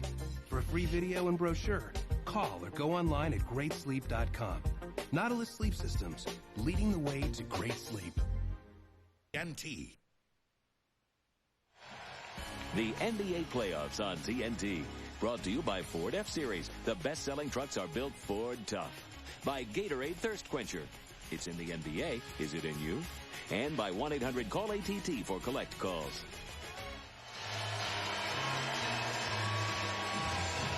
Great steal by Doug Christie right there, coming up behind Fox, giving him a little bit of his own medicine right here, and then going in the open court. Good feed. Fisher has no chance of stopping the 1-on-2. Right here, good contest by him. little bit hit on the elbow right there. Got away with the snake bite. Jason Williams, nobody stops him. Kobe running to his man. No communication in transition. And Jason Williams and Doug Christie give him a little bit of offense they haven't been able to provide. Maybe that'll open up the basket for him. Jason Williams had gone 48 minutes, John, without getting a field goal. Well, and that's not as bad as it seems sometimes, because he can set up people and still be just as effective. But that last fast break, he had wings. He had guys that were running with him. The defense had to come out. As a result, it opened it up for him to go through to get a layup. Shaq is in a straitjacket of Kings defenders. Here comes Jason Williams the other way. Working on Fisher, launching it two. And out of bounds and off Los Angeles. I don't know where the defense was in the first two games against Shaq like this, but this, I don't know if they thought that Vlade could handle him like Sabonis in Portland series, but they're smothering him. Vlade's playing more aggressive. They're all doing more aggressive, but I tell you what, the difference between that miss of Jason Williams was they had four guys in the paint to stop him, or to have a chance, to get the offensive rebound, and they got it. Divac and Shaq with the shot clock at 10, doubled by Bryant. Divac gets it, over Shaq. Rebound by Fisher. These guys shoot so many jump shots when they get high percentage layups, so they're getting in great position. They're missing them. If they made half of the shots that they got in great position, they'd be in great position in the game. Kings are shooting 34%. Lakers 38%. Shaq was not in double figures with only 8 points, shoved from behind. Vlade was defending. Vlade Divac picks up his third personal foul. And all Vlade's trying to do is hold ground. He's just trying to keep from being dislodged, and he's just holding his own. He's doing everything he can, and he's being called for a foul. Tough position to be in. Fox. Divac the rebound.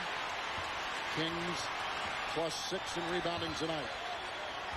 The Kings have to be careful. You know, they almost gave up another offensive rebound. They got to continue. Every possession is critical at this stage. Weber threw it away. Well, they've done that so many times. I anticipated a cut. The guy's not cutting. He's standing. How many times have they not thrown the ball away in anticipation of a cut being made here? Well, Doug Christie throws it between his legs, almost gets it stolen. Weber throws it out. We've just seen so much of this sloppy, undisciplined basketball in this series. It's killing the Kings. Weber just turned it over for the third time himself of the 15 Kings turnovers in the game. Look for Shaq, who has gone 1 of 5 this quarter. A turnover right there, and Divac comes out of the fray. 12 Laker turnovers. And that's an example. Last game, they didn't try to go around and steal any balls from Shaq. They just laid on his back like he was a Chase Lounge or something. Now they're trying to get around him. They're mixing up a lot of the things they're doing to him, and it's making it much harder, as well as collapse back on him. The Stojakovic miss. The gliding Bryant with the spin, the lean, the rejection by Christie, and a Sacramento foul called inside. Kobe has missed some shots. Missed 7 from the field in a row. Yeah, but Kobe's at least getting to the free throw line to keep some pressure on him. And now he's picked up another foul, number 4 on Doug Christie. A big foul, so at least he's continuing to find a way to contribute. Danny, most of Kobe's damage has been inflicted in this third quarter in this series. Yes, and he's felt that the team has come out lethargic because they've had big leads coming out of halftime, or they just had a confident feeling. And Shaq kind of paces himself at the beginning of the second half, and Kobe's felt that and has dominated the third quarters in game 1 and game 2. Turkoglu comes in, Pollard comes in, Divac and Christie leave. Williams is out. Jackson takes his place for Sacramento. Well, they got their energized team in here. Now they got to find a way to score some baskets. Bobby Jackson had a lot of good looks in the first half. So did Turkoglu. They just got to knock these down. Continue to have a mismatch on the weak side with Weber on the block. Lakers, by the way, 16 of 16 from the free throw line tonight. Weber and Grant. Doubled by Bryant. Stojakovic with 5 to shoot. From point-blank range, he misses. Well, another example of getting a great high percentage shot. They're getting the shots that they want. They're just not able to complete them. But this is what they've got to do. They've got to get out and run. If it's not there, don't take it. But at least pressure the defense into getting back quickly. Well, a drive on Grant. In the shot. Knocked away in a Laker foul.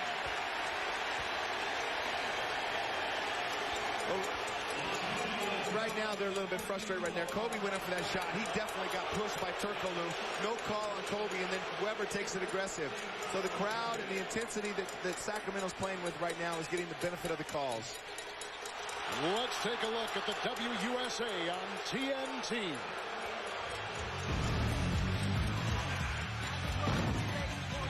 Saturday, see the WUSA on TNT. Every player, a superhero. Every Saturday at noon Eastern, 9 Pacific, only on TNT with Chris Webber at the free throw line. Kevin Harlan, John Thompson, Danny Ainge, Craig Sager in the Rockin' Arco Arena here in Sacramento. 4.5 to play in the third. Webber fans on the free throw. He is 2 of 3 for tonight as you take a look at Phil Jackson. Hey, you know how Jackson has handled Kobe and Shaq? How do the Sacramento coaches handle Webber, a soon-to-be free agent? Very gently. Very gently. I think everybody's sort of concerned about the fact of his decision, and sometimes that's not to the advantage of the player. You handle him with kid gloves. You're afraid to maybe be as aggressive as normally you would be because so many players today are so moody. Chris is so great as a player. He needs to be pushed into doing the things that he's trained to doing. It's a turnover, no box, got it back. Bryant, shot clock at 2. Diving inside the lane, Bryant leans and can't get it. Rebound by Turkoglu. And there's Pollard and Turkoglu giving Shaq all the problems that he can handle on the boards. He didn't get the easy opportunity that he would have got in game 1 or game 2. Jackson behind his back to Webber. Back to Bobby. A collared screen. A mismatch now against Grant. Let's see if he exploits. If he does exploit, Shaq is sitting right in the lane waiting for him. O'Neal is there to inhale the rebound, and Shaq now with 11 rebounds and 8 points. I hate to keep harping on this, but that is just terrible basketball right there. Bobby Jackson's not all that. I mean, he's got a mismatch on the perimeter, but they stand around and watch and hope that he makes a 20-foot jump shot with no chance for a rebound. And with the miss, Lakers over 5 minutes without a field goal. Stojakovic met by Fisher, disrupts the flow, and on top to Turkoglu. Well, Stojakovic is overhandling. You come down on the break, move the basketball, cause the defense to shift a little bit. I agree, Coach. You know, Stojakovic is just becoming, he looks like trying to be Marcus Haynes out there from the Globetrotters. Pass the ball. He dribbles the ball, gets the ball on the rebound, hit the first open man. Way too much dribbling.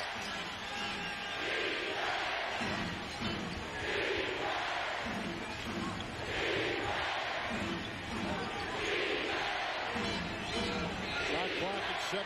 Shaq is doubled again.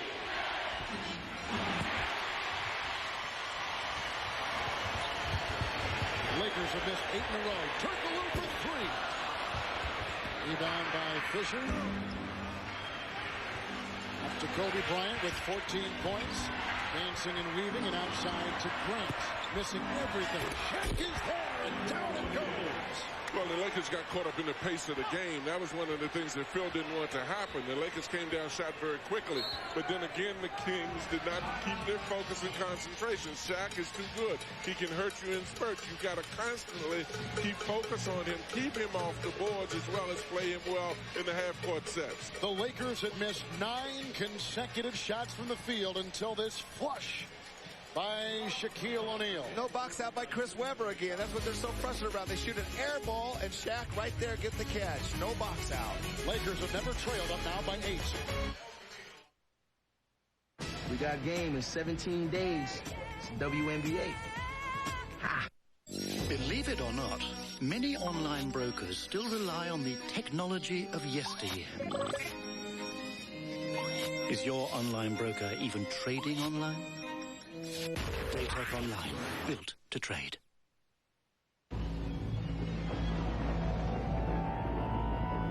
Remember the A-Team? Now there was an odd bunch of individuals. They always had some cockamamie scheme to get out of a jam. It never sounded like it would work, but of course it always did. Week after week, same time, same channel. Those were my boys. The Ford F-150 Super Crew. Built Ford tough. Why don't you get us something to cool this fire down? I got just the thing.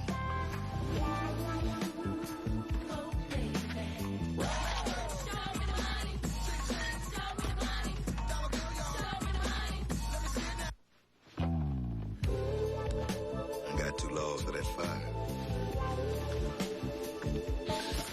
With a great taste that won't fill you up and never let you down. Make it a Bud Light. That's not that bad.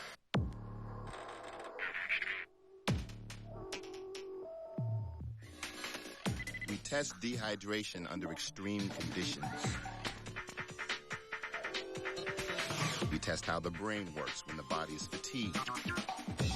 We test over and over in a real lab with real athletes with a very focused goal of improving athletic performance. It's called the Gatorade Sports Science Institute. You can look it up. With Daytech Online, most trades are executed in mere seconds.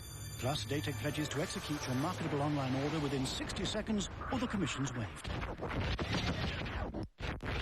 Daytech Online, built to trade.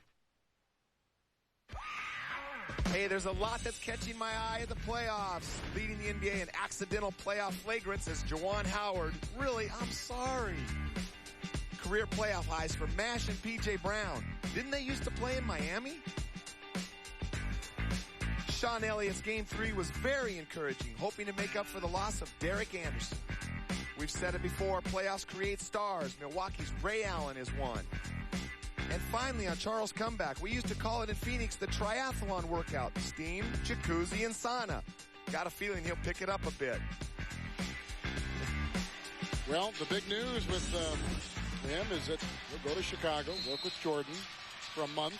Play some golf. In between workouts. That's the workout I'm on by. Yeah. I have a tendency to gain weight on that workout. Weber against Grant. Into Shannon. Oh, what a shot by Chris Weber. Going in the right direction, though, towards the basket. Shaq protected himself, got out the way, as opposed to being aggressively going towards it. 6-point game. Lakers have never trailed. Been led by as many as 17. Kobe Bryant over Jackson. Ooh, right there. I thought Turkoglu was close enough. He could have gone down there and made Kobe give that ball up. He could turn and shoot over Bobby Jackson anytime. Another terrible shot. Quick and forced shot. Kobe had missed his last 10 to that last hit. Dives in the lane. Goes to the hole and puts it in. There's a one-man fast break right there.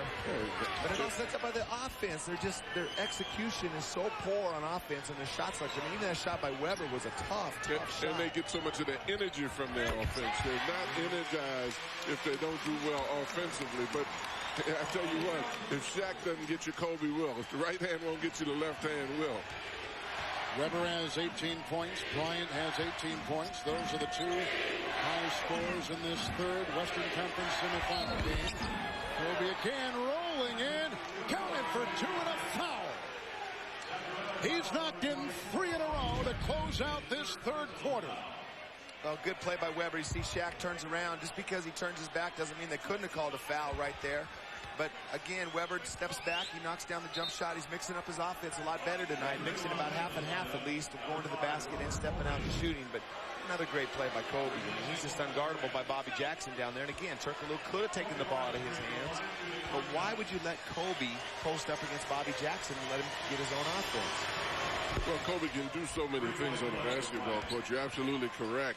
It's got to be frustrating. That time they had 3 guys surrounding Shaq before he had the ball. You throw the ball to the other side, and then you have to deal with Kobe. Lakers have not missed a free throw all night, 17-17. Kobe completes the three-point play. He's got 21. Turkoglu, 7 to shoot. Over Fisher. Rebound by Shaq inside. 14 rebounds, 10 points for O'Neal. Half minute to play in the third quarter. Well, and he's doing a great job, too. He's in foul trouble. They're doing a reasonably good job of defending him. Shaq isn't pressing, but he is working at the defensive end of the floor real well. Here comes Fox. Kobe's hot. He's at 3 in a row. Here's Shaq flying inside on Pollard. And a Sacramento foul is called inside. Pollard picks up his second of the game. I don't know what more he can do.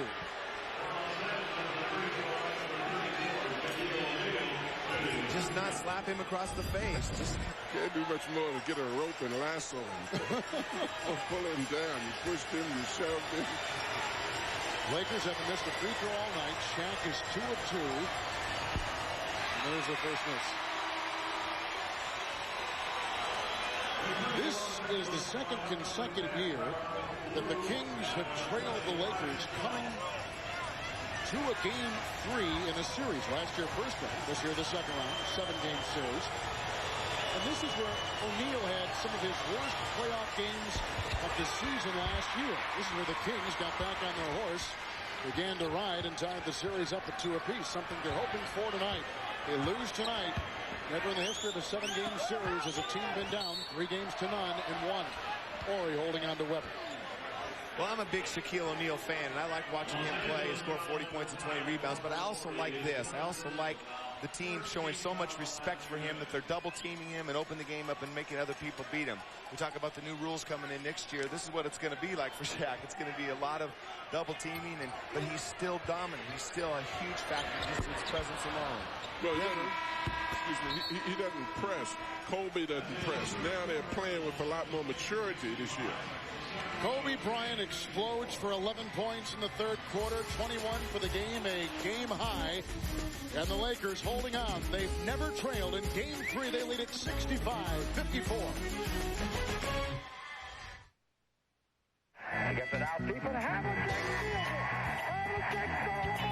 How do you define excellence? Is it creativity? What about dominance? Or is it a constant ability to amaze and inspire? Maybe it's just about stepping into the spotlight and rising to the moment and letting history take care of the rest. The NBA playoffs, it's all good. Did you ever see that movie, You've Got Mail? Where this guy and girl fall in love emailing each other a bunch of times? Anyway, they finally meet face to face, and there's this big romantic kiss. Do you know the movie I'm talking about? Did you ever see that one? Well, this guy didn't. Ford F-Series Super Duty. Built Ford tough. With the 512th pick in the NBA fan draft, the Philadelphia 76ers select Ruth Gilman.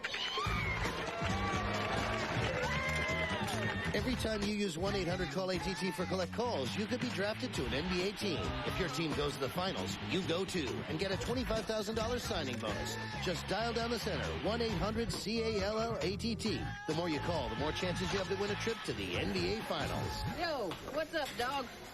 5 seconds to transmission. Kyle, we're ready to send you back in time.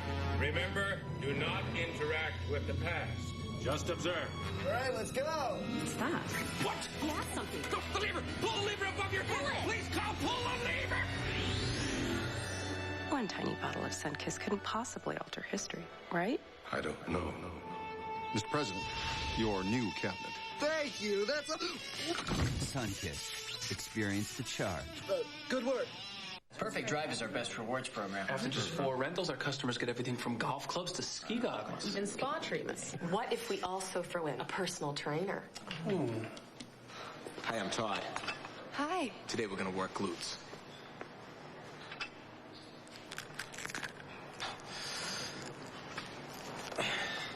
Walnut? Personal trainer seems a bit much. Yeah. The rewards program is perfect. Yeah, people love free stuff. We welcome you back to Power and Energy Straps, California. Although it's lit up tonight, and that's what the Lakers have done to the Sacramento Kings. Light them up 65-54 through 3. Now time for tonight's budget rent-a-car fast break. Look at the backcourt points for the Lakers. And the great free throw shooting by Los Angeles tonight.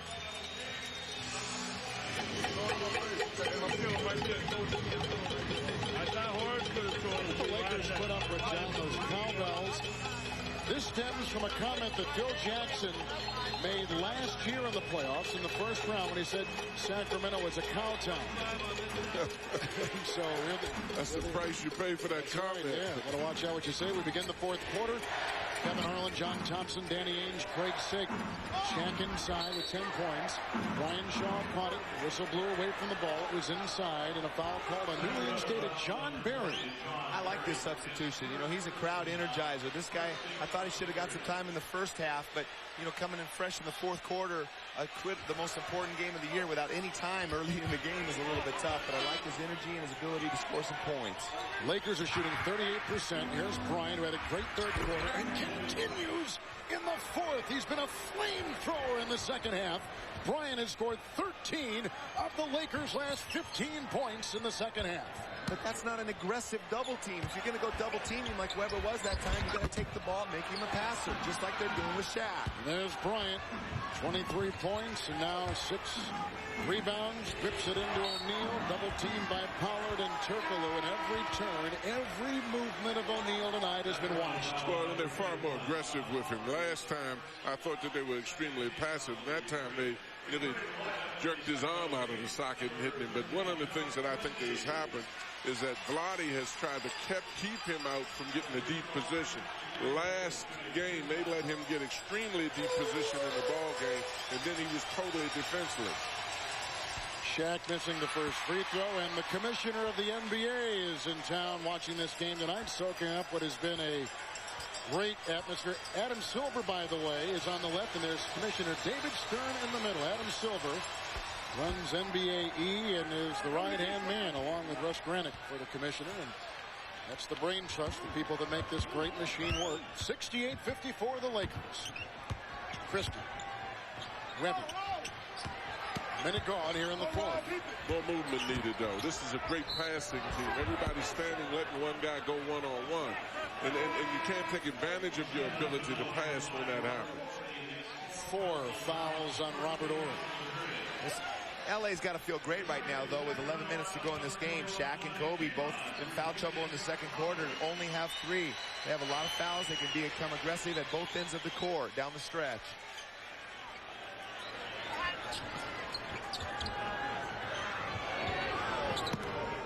Here's Webber. 8 of 20 shooting tonight with 18 points and 11 rebounds. Doubled here and over Ory. It seems like every time he's been inside and every time he's gone against a smaller, comparably sized player, not including Shaq, he has won the battle. Yeah, but they're still just hoping that he makes it, and it's just do or die, because that's not a real high percentage shot, although it's a good shot, but they just have nothing else, no opportunities to get lay-ins on their offense. There's no offside movement, offside cutting, because not only is he a good offensive post-up guy, Chris, but he's also a good passer.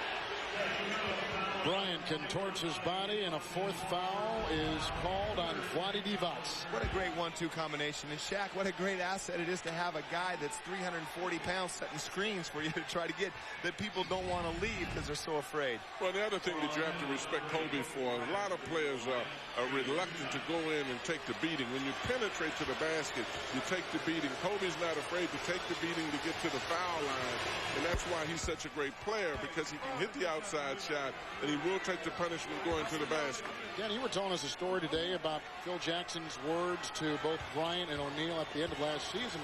Shaq didn't play a lot of basketball in the summer. Kobe played every day for many hours. Yeah, Kobe's 22 years old, but Shaq, Phil really wanted him to take the entire summer off. I think that's why he didn't come back in such great shape. I think it's a good idea, but you got to get back in September ready to go again after you take a couple of months off. And Kobe may have resented that as Ory gets the rebound on the Weber miss. I don't know if Kobe resented that, but I think Kobe saw that Shaq wasn't himself to start the season, and that's why he's so aggressive.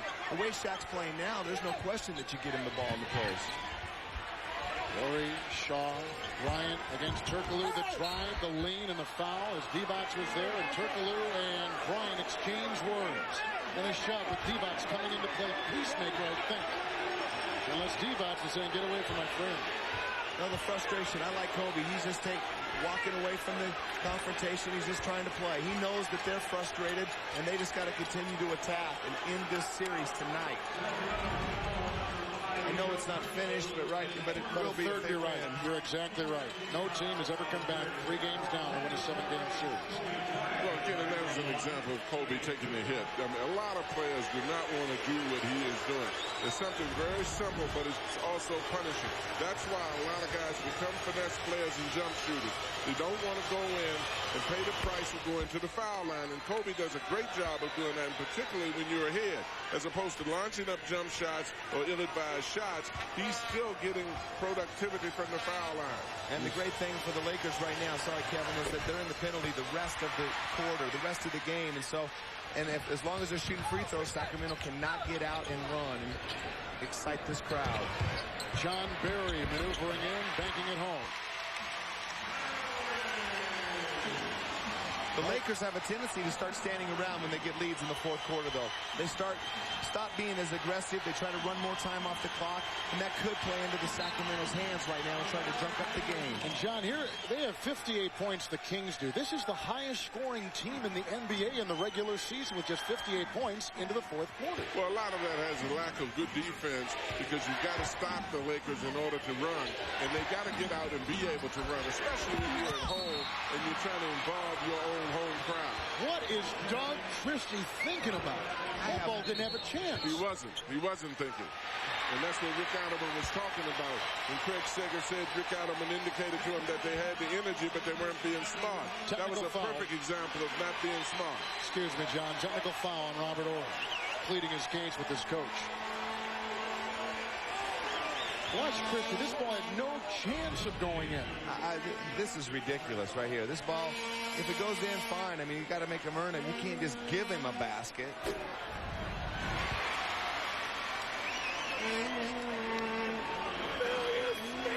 It looked like the same team we saw in the Phoenix series. It looked like the same team we saw all regular season, speaking of the Sacramento Kings. Well, you know, they're just not finishing, and they're playing a little bit out of control right now, but you got to give the Lakers a lot of credit. They're playing a great basketball game, and Shaq's presence is causing so much attention that other guys are having a chance to step up a little bit, particularly Kobe.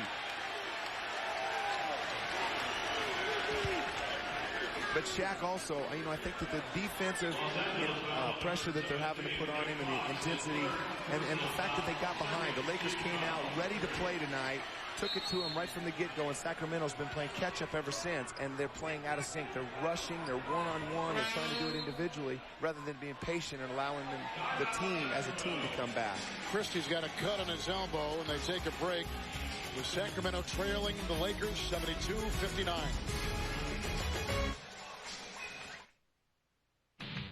You can climb over mountains, cross the widest deserts, but there's only one place you'll find deals like these. Your Honda dealer. Now with your Honda card, get no down payment on all our new ATVs and low monthly payments as low as $79 on the Rancher for the first 2 years. And now, only through May 31st, you can also get Honda bonus bucks on any new ATV. Deals to move on. It's time to move. For the first time on network television, you're nothing to me. Another dead vampire. Watch Wesley Snipes in Blade. See the network television premiere Sunday, May 20th on TNT. Catch what's coming to DirecTV. May 18th, Denzel Washington stars in Remember the Titans. Also May 18th, the spotlight is on in 102 Dalmatians. Some things can't be learned. They must be remembered. Will Smith, Matt Damon, Charlize Theron, the legend of Bagger Vance. Let the movies come to you on Direct Ticket Pay-Per-View on DirecTV. They fight for the middleweight crown to be part of history. Felix Trinidad to join the legends. William Joppy to stop him. Trinidad's undefeated but untested as a middleweight. Joppy's defending his crown for the 8th time. Only one gets a shot at the undisputed middleweight world championship and a place in boxing history. Trinidad versus Joppy, May 12th, live on Direct Ticket. Don't miss this historic match live on Direct Ticket Pay-Per-View Channel 101. Only one can make history. The score 72-59. One series summed up the presence of Shaquille O'Neal. 43, 44 points in previous two games, 13 points, 14 rebounds tonight. But his sheer presence intimidating in the middle. He can only be compared to one other player, Wilt Chamberlain, from a different era. For perspective, we went to one of Wilt's teammates for 2 years and an opponent for 8. Nate Thurmond, a Hall of Famer himself, one of the top 50 players of all time. And here's what he has to say. Wilt did not use his strength and his bulk. And this is what I'm talking about, a different animal in Shaquille. Wilt shot the fadeaway. Wilt shot a finger roll.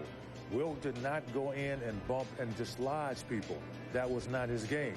So it was a little bit easier to defend against him. And if you remember, the main point is 60% or more of Wilt's shots came on fadeaways. So you had to extend out to get him, not him bumping you back. Nate Thurmond, a great defensive player in his own time. We found him down the road in Highway 80 at Nate's Barbecue in the Bay Area. Kevin? Yeah. Man, was it good. A guy that agrees with me, Coach. He couldn't guard Shaq. He said he couldn't guard Shaq. Russell couldn't guard Shaq because he's so much more physical than Wilt Chamberlain. Don't you ever make your mouth say that foolishness. Trust me.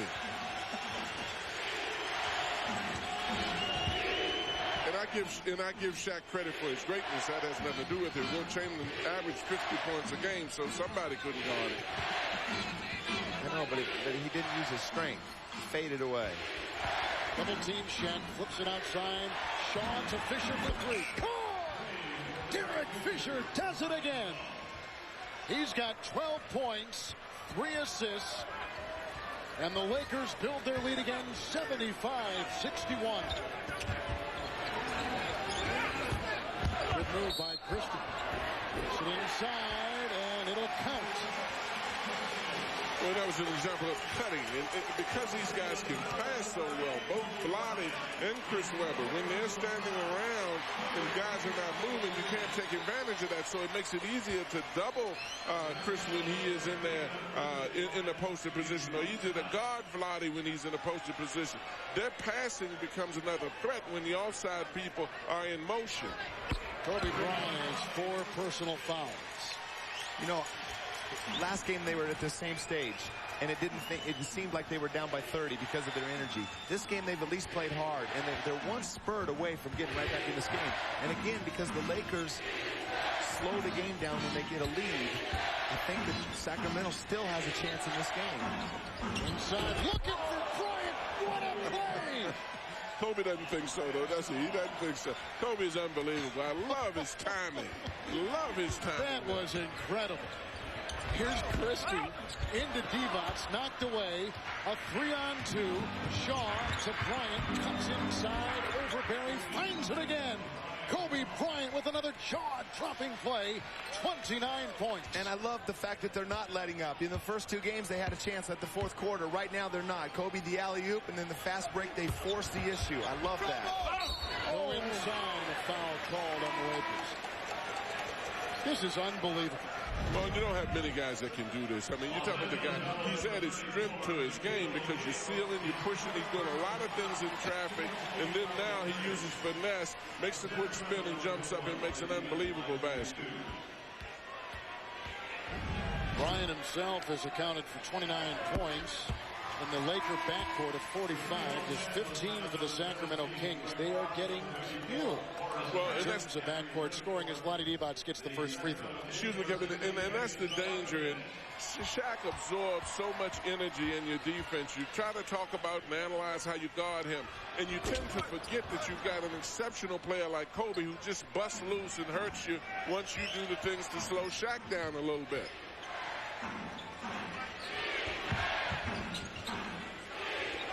79-65, the defending world champion Lakers inside to Shaq with a jaw touch and 2 and foul inside. O'Neal now has 15 points. The Lakers from the field, John, in the fourth quarter, 6 and 6.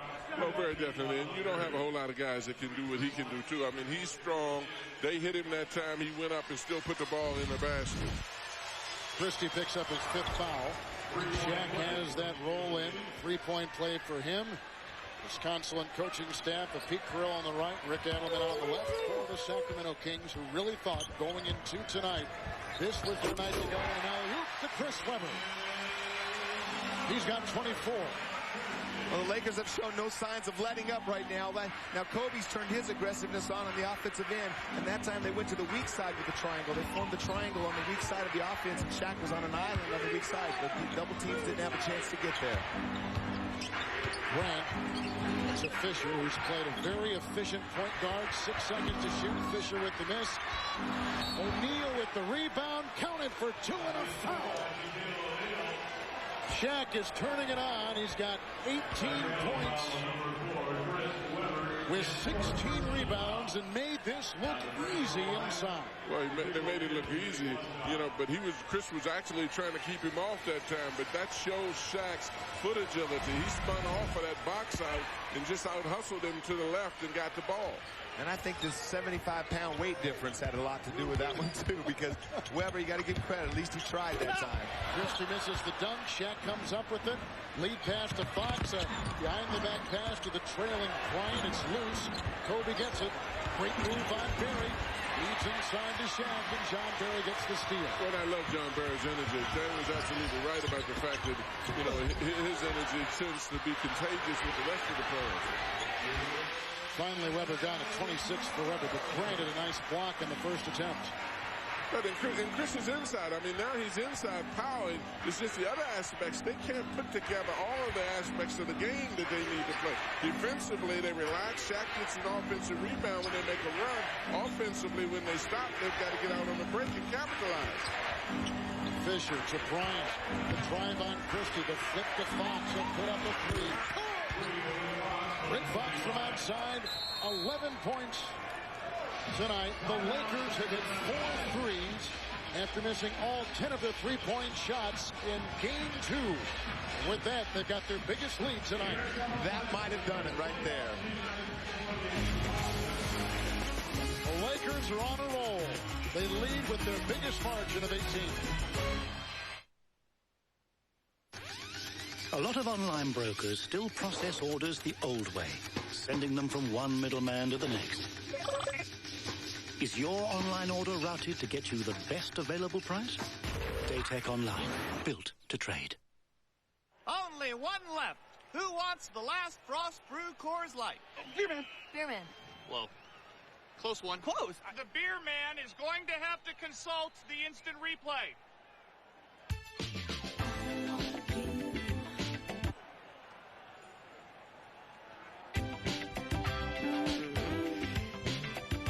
Upon further review, the lady gets the Coors Light. The beer man's fair. Look at her. But he ain't stupid. Look at me. 5 seconds to transmission. Kyle, we're ready to send you back in time. Remember, do not interact with the past. Just observe. All right, let's go. What's that? What? He has something. Go, the lever! Pull the lever above your head! Please, Kyle, pull the lever! One tiny bottle of Sunkiss couldn't possibly alter history, right? I don't know. Mr. President, your new cabinet. Thank you. That's a... Sunkiss. Experience the charge. Good work. Daytech's advanced routing technology automatically directs your order in an effort to get you the best available price. Daytech Online, built to trade. And so the detective said the butler didn't do it. It was... My book! Let's go, Rick. Where's that page?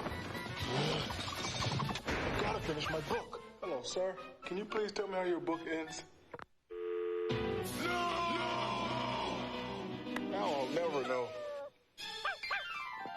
Brick! Oh, Brick, look what I've got. Good dog. Mike Miller is here. He's the Rookie of the Year in the NBA, and so is I was Rookie of the Year. Michael Jordan's new roommate. Oh, young guy with something. Lean cuisine. Woo, Carl, I love you to death. Woo, that stuff. That's the shortest tie in civilized history, isn't it? That's the Johnny Carson tie. That used to be the Johnny Carson. It was made of cloth. I remember those. And next week on Inside the NBA, you'll have guests in studio like Alan Houston of the New York Knicks, Jalen Rose of the Indiana Pacers, and last year's NBA Coach of the Year and Turner alum Doc Rivers. And these are the games as of right now we're looking at, and a couple of if necessaries under some of those. All next week on Turner Sports. John Perry for three. Rebound. Kobe Bryant skies and inhales it. That was impressive right there. Oh, man. Hey, the Sacramento Kings have not nailed a three-point shot all night long, and a foul on Stojakovic for the first time. And they're starting the hack-a-Shaq right now. Away from the ball, they just fouled Shaq intentionally. They're going to try to make him... They're going to the desperate move of the hack-a-Shaq, and we'll see how he does. And he's struggled, only making 2 of his last 6. You know, and the bad thing about this is the fact that the Kings have improved. They have played better. They're far more aggressive on the boards. They've done a better job of guarding Shaq. You got to give the Lakers credit. They're just playing against a very good team.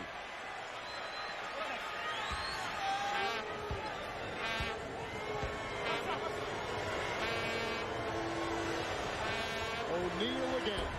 Paid off. That's a turnover. 3 on 3. Now the defense falls in as Fox slowed up Stojakovic. Fox's defense has been exemplary in this series. Bumping and grinding inside. Stojakovic got in, missed, and Divac shoves it back through. Now they're fouling Shaq away from the ball again.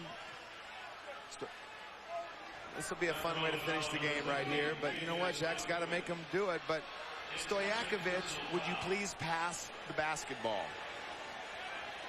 Stojakovic tonight, 4 of 12. 12 points. Weber's got 26. And they got Divac at 12, and that's been about it.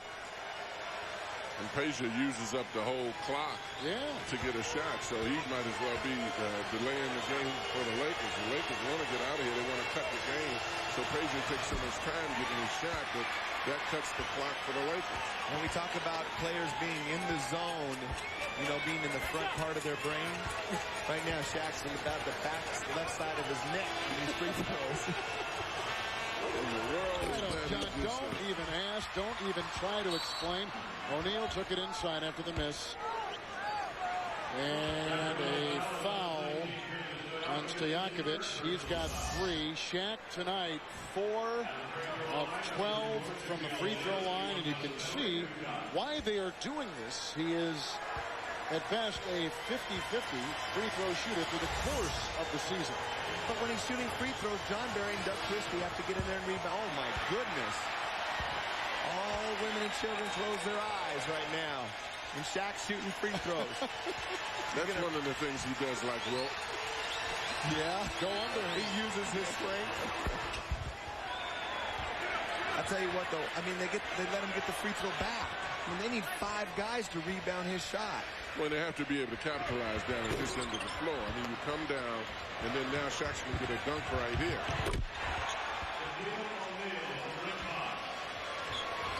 How can a man who's that big move that fast and beat everybody else down the floor? By not coming back.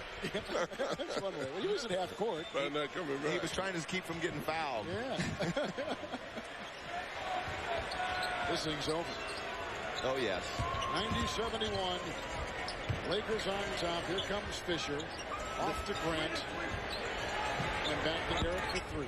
I think it's safe to say that the Lakers and San Antonio is going to be the Western Conference showdown. I think Dallas has a chance to win a Game 4 if San Antonio doesn't show up to play, and I think Sacramento has a chance to win a Game 4, so we could have a Game 5, but I really believe the series is definitely over, and we're going to see the matchup everybody's been waiting for, the Lakers and the Spurs.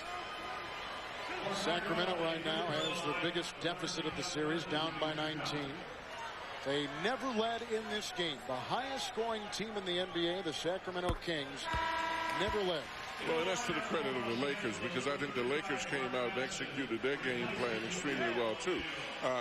Far more aggressive were the Kings than they were the last time. They did a lot of things very well, but again, they're playing against a very powerful and talented team that has 2 extremely strong options. When you go to Shaq, you stop Shaq, and then Kobe will hurt you. So I just think that they're playing against a team that's just so much better than they are right now. You see the championship ring worn by Phil Jackson right there on the bench. He took that out as the playoffs began. And he has really done a very good job with this team. He got the earplugs in, too. The cowbells are driving him crazy. But, you know, it looks like a month and a half ago, this team was unraveling before our eyes. Stood back and watched. Let them grow up and decide amongst themselves. They did, and now they've got perhaps as good a chemistry as any team right now in the playoffs. Nothing is better for chemistry than a 14-game winning streak. And that's what it will be after tonight. You're exactly right.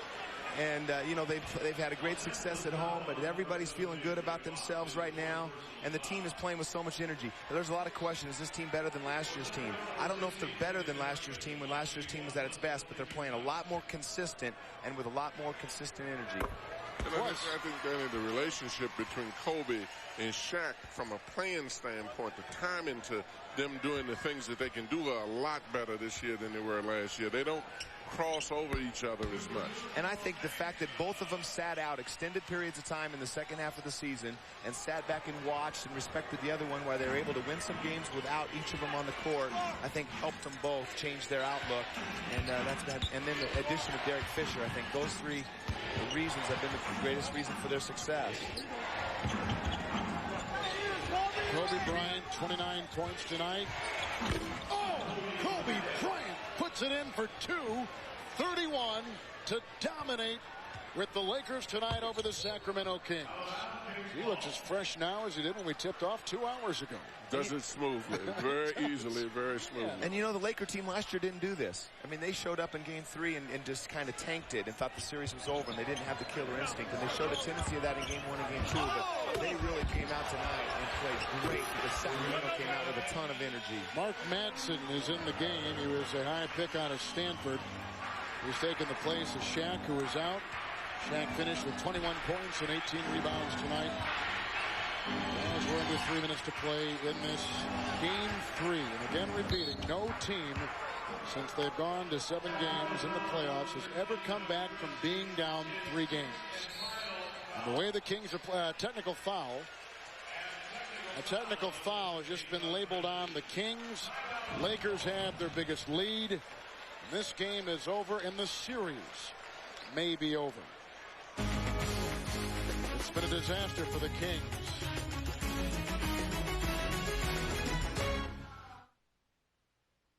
Every Tuesday, I see the story of a woman who started out a cop and became something more. What are you? Justin. Witchblade, the original series. Tuesdays at 9 p.m. beginning June 5th, only on TNT. It was Game 4 of the 1987 Finals. L.A. trailed Boston by a point. With 5 seconds to go, he hit the game winner with a skyhook. After the game, one Boston player said, "You expect to lose on a skyhook. You just don't expect it from Magic Johnson." Nothing beats an original. Original Coors. Brewed with Rocky Mountain water. Original Coors. It's worth a shot. Yes. Swish. It's here, waiting for you. Inside is unlimited strength and power. It builds confidence and reshapes your body. It can change everything. This is Bowflex, an entire gem-in-one easy-to-use machine. So powerful, it delivers over 60 Health Club quality exercises with up to 410 pounds of resistance, all in the convenience of your own home. Strength training with Bowflex is so effective that we guarantee you'll get the results you want in 6 weeks or less. And you can own one with no money down and payments as low as $33 per month. Bowflex is real. The results are real. The question is, are you ready for Bowflex? For a free video and brochure, call or go online at bowflexdirect.com. Do the research, listen to real customers, then place your order online and get started. Bowflex. Who said change isn't easy? It's fire. He had to sacrifice a little bit of his offensive ability, which is, you know, he can score on 2 and 3 people. But for us to be the most effective team defending a championship, you know, he had to trust the rest of us to miss shots, to turn the ball over, to not make plays, and not see it as the end of the game, or, you know, our inability to be effective. And as he gave us more trust individually, you know, our confidence grew. He's been great prior to the All-Star break. Only 4.5 assists a game, and now John in the playoffs well over 6. The unselfishness of Bryant, his scoring hasn't suffered. He's been spectacular tonight. He is everything that you would want him to be if you were his coach and one of his teammates in these playoffs. And that's the thing that makes him even more dangerous, because his timing is better in terms of when he looks for scores. But I like the fact that he has older players on the team that can help him come along and understand. Coaches need people to reinforce things that they say.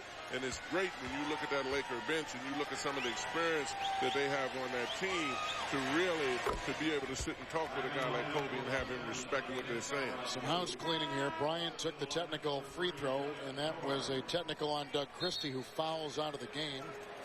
Now Bryant shooting those free throws attributed to the foul of Christie. Kevin George is in the game for Horace Grant. Just kicked Doug Christie out of the game. He continued to harp at Dennis Salvatore.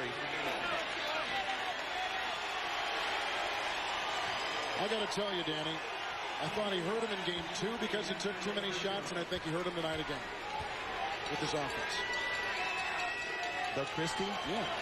Well, you know, at least I like his aggressiveness. He's just got to make shots. He's got to be, I like how he's going to the basket, but he's got to find a way to finish. But they just got tortured in the backcourt tonight. Jason Williams and Doug Christie just gave him nothing. Jason Williams played pretty good defense, believe it or not. I mean, he came in and made some good plays defensively, but really struggling with his outside shooting after having such a great series against Phoenix. And I don't mind Christie when he's going to the basket, because he makes a lot of steals. A lot of times he's out front.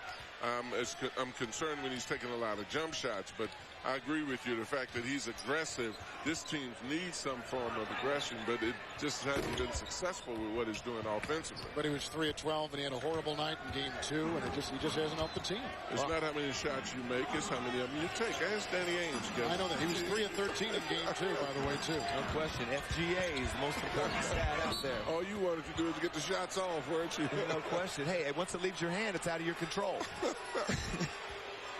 Lawrence Funderburk is now in the game. Let's take a look at TNT's all-new original series, Witchblade. Powered by justice, fueled by evil. Coming this summer, TNT's newest original series, Witchblade. June 5th on TNT, and over to Craig Sager we go. Well, you heard Danny Ainge mention the fact that Kobe was injured. He sat back and watched the team, saw how he would fit in if he came back, was more unselfish. There actually is one particular game that we noticed, and that was the game at San Antonio on February 21st. He got hurt on the road trip. He sat out with a sprained ankle. The team beat San Antonio without Kobe. 7 players were in double figures. At that point, after the game, Shaquille O'Neal mentioned how important the role players were, how they were key to winning the series and the championship a year ago. Build up their confidence. The role players felt better as Kobe continued to sit. They were a more active role. They showed replays of the game. And Kobe, at that point, after watching the team win at San Antonio without him, saw that team play was probably better than him taking over at any time he wanted. Kevin? Thank you, Craig. Bryant is gone. He has 36 points. He had 15 in the fourth quarter. He almost personally secured the win in this fourth quarter for the Los Angeles Lakers. A spectacular effort for Bryant. Lakers and Bryant 77% shooting in this fourth quarter. Well, sometimes, Kevin, team play is enhanced by Kobe taking 30 shots, too. Balanced scoring is fine if it works out fine, but sometimes when you got a guy like Shaq's ability and Kobe's ability, it's extremely important for those guys to dominate the offensive attempts. Bryant finishes 10 of 22 from the field. Jackson in there with Derek Martin, former UCLA player, and he tosses up the shot. Rebound by Shaw. Inside the NBA is next, presented by Hyundai. Ernie Johnson, Kenny the Jet, Charles Barkley are there. During the night by the Blazers, Rod Strickland. All coming up after the second game of our doubleheader on TNT. Turkle with the miss. Sacramento 0 of 13 on three-point shots tonight. We talk a lot about Jason Williams. You know, Jason Williams hasn't had a good series here, and I'd be surprised if Jason Williams here in a Sacramento uniform next year. Is he on the trading block? Well, I don't know if that for sure, but I would just be surprised by the way he's played and kind of the role that he's taken. I don't think he's happy with it, and I think it'd do him good. And I think he has a good career ahead of him, and it would be good to get into a different city and a different uniform. Devin George, he is such a mystery, Danny. You really don't know how he fits or what his role is on this team. Well, you know what his role is. I mean, he's an offensive player, and he plays the first and third quarter. I mean, that's been the consistent role over the last 2 years. And he's also a transition player. He likes a wide open game, Kevin, getting up and down the floor, a lot of movement where he can use a lot of the passes that he usually takes. And Jason is not a setup guard. He's not a walk down the floor guard. That's making him something that he's not. He's got to learn how to do that during certain segments of the ball game. Williams is 0 of 5 in game 2, 1 of 6 tonight.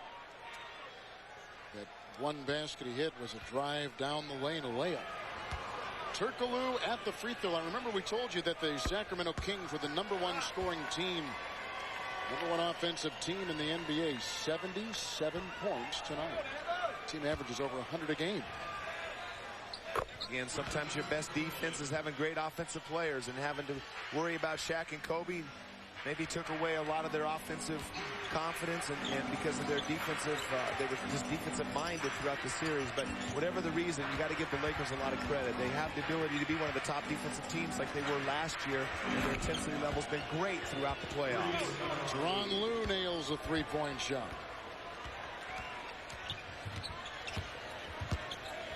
Well, they had put a lot of emphasis on this third game here in Sacramento, knowing that history was against a team down 3 games. Turkoglu nails a 3. That's the first one tonight for Sacramento. Too late. Lakers win it. They go up 3 games to none. And Sacramento in a huge hole. No team has ever come back from this kind of deficit in a 7-game series and won.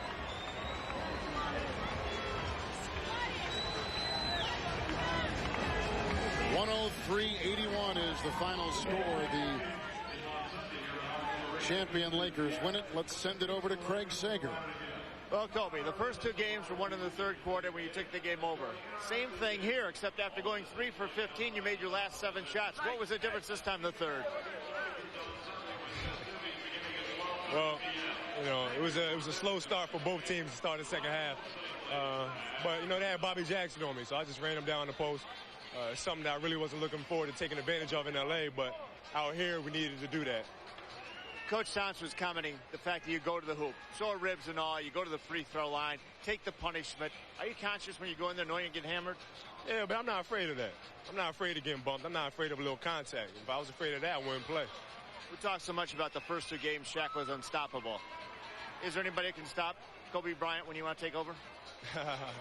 Well, you know, for me, it's really not about that, because to stop me, you also have to stop my teammates. You know, if you're going to stop my penetration, I'm going to kick it out to Fox, I'm going to kick it out to Fish, and they're going to make you pay for it. What's the difference between early in the year when people are talking about the chemistry of the team, you and Shaq fighting over turf war, and a 14-game winning streak where everybody's getting along and the chemistry is tremendous? Well, a lot of this stuff was made up. You know, Shaq and I obviously weren't getting along, and I think the papers blew it out of proportion. And I think our teammates kind of fed into that, and it started affecting us as a ball club. But after the All-Star break, we just came together and said, hey, you know what? It's not even about that. I'm here to make my teammates better. Shaq, I know you're going to post up and get that post position. We're going to feed you the ball. Let's just take it from there. Let's stop people and win. And tonight, you said this is it. We don't want to give them a chance. It's an important game for them. We're putting the hammer down. Well, it's kind of a ruthless way to put it, but we absolutely want to cut their hearts out. Absolutely. And silence their cowbells. Yeah, pretty much. All right, thanks a lot, Kobe. Let's go over to Kevin. All right, Craig, thank you. If he and Shaq continue, they could engrave their names in NBA postseason history. Look at this. All those great names in there. Dominant duos in the history of NBA playoff basketball. And those numbers include tonight's performances. 103-81 is the final score. John Thompson, Danny Ainge, Craig Sager, our producer Mike Perks, and director Lonnie Dale. Kevin Harlan saying goodnight from Sacramento. Special thanks to Dennis Stone, Catherine Zawicki, and Pat McGrath. After a quick break, Ernie Johnson, the Jet, and Charles, along with Ron Strickland. get you caught up on all of tonight's playoff action on Inside the NBA. Good night from the capital of California.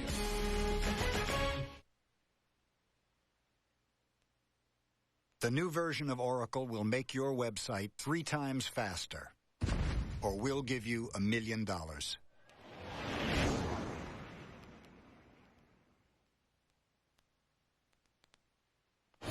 The summer blockbuster season has begun. So hang on for the most exciting ride you'll take all year. The Mummy Returns. Rated PG-13. Now playing everywhere. Here's a tip. American Express has this membership reward.